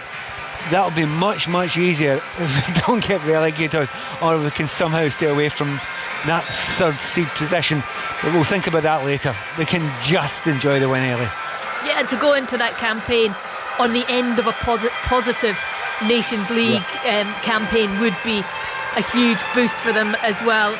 I know John McGinn got the goal tonight, we will talk about him, but the camera has not stopped following Ben Doak. You said tonight he came of age, but it was a big call from Steve Clarke. He's spoken about trying to protect him. He is only 19 years old, but he started tonight, and what a performance up against a really, really good defender in Gavardiol. Yeah. Himself only 22, but a defender who has shown in the Premier League how good he is. Yeah, a world-class defender. I wouldn't say a world-class left-back. It's okay, there might be a slight weakness there. He plays for Manchester City, he's brilliant. But he doesn't spend a lot of time at left back, he spends most of his time attacking, and he's brilliant there. When he was faced with a winger who's got tricks, all over the place, who's got pace you cannot believe, then it doesn't matter how good a player you are. If you know you've not got the pace to do him, you just push back and push back. And I said at the start of the show that Doak's got a lot of things. He's got ridiculous pace, he's got good skills. He has no lack of belief. Shyness ain't a problem. And that's one of the reasons why Stevie Clarke thought, well, 19, don't care. Big one, you go in, mate. I believe in you because you believe in yourself. And tonight, he's played well in other games. Tonight was a breakthrough. Tonight was coming of age at 19. It's saying a lot, but very, very special. He's looking at this point in time undroppable for Scotland. Yeah, BBC Scotland's Tom English has also joined us. Good evening, Tom. And finally, the late drama went Scotland's way.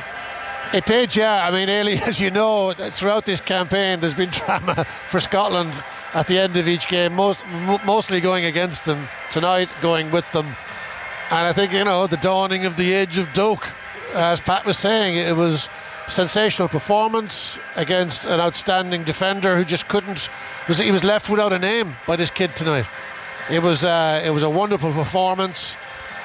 Scotland were obviously, I think, lucky to get that red card in their favour in the first half, but they made the most of it in the second half, and they kept going, and the substitutions were positive from Steve Clarke, a man who obviously a lot of people would say is negative, but he's changed in this campaign. He's tried to evolve this team, and at the centrepiece of that evolution is Ben Doak, and he's come up with a pearler tonight. Yeah, and he was heavily involved in the goal. John McGinn, a few surprises, I'm sure, when he didn't start tonight, John McGinn, but incredible the stat that Ali gave in commentary, that he's now level on goals scored for Scotland with Ali McCoist, who is a goal scoring legend in a Scotland shirt. John McGinn's been so important for Steve Clarke since he's come in, and again came up with the goods tonight, and these are the kind of players that he will look to on Monday night. Absolutely, yeah. McGinn is keeping good company there, isn't he? And drop tonight. I didn't think he would be. I thought he would come straight back into the team because obviously he's a talisman for Steve Clarke, but he came on and he made a big difference, and he is invaluable, and you could see the relief, I think the joy and relief on his face when he scored. Makes a contribution off the bench. Ryan Gauld comes on, makes a contribution off the bench. It was a really gutsy performance, and McGinn, I think, played really well. But I think they rose above their own shortcomings, Ailey, for a large part. Scotland can be better than this. There's no doubt about that. And they were playing against 10 men for 45 minutes. But they found a way to win.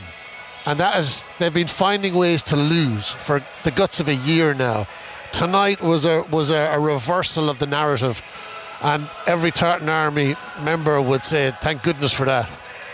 Absolutely, and Pat, like Tom says, they've arguably had better performances in this Nations League campaign and have got nothing for it. Tonight they found that way to win, and it came from one of their talisman in John McGinn. Not an easy finish either, but when you look at these players, and they've had to give these post-match interviews time and time again, so disappointed, so gutted to lose right at the death or lose after a good performance.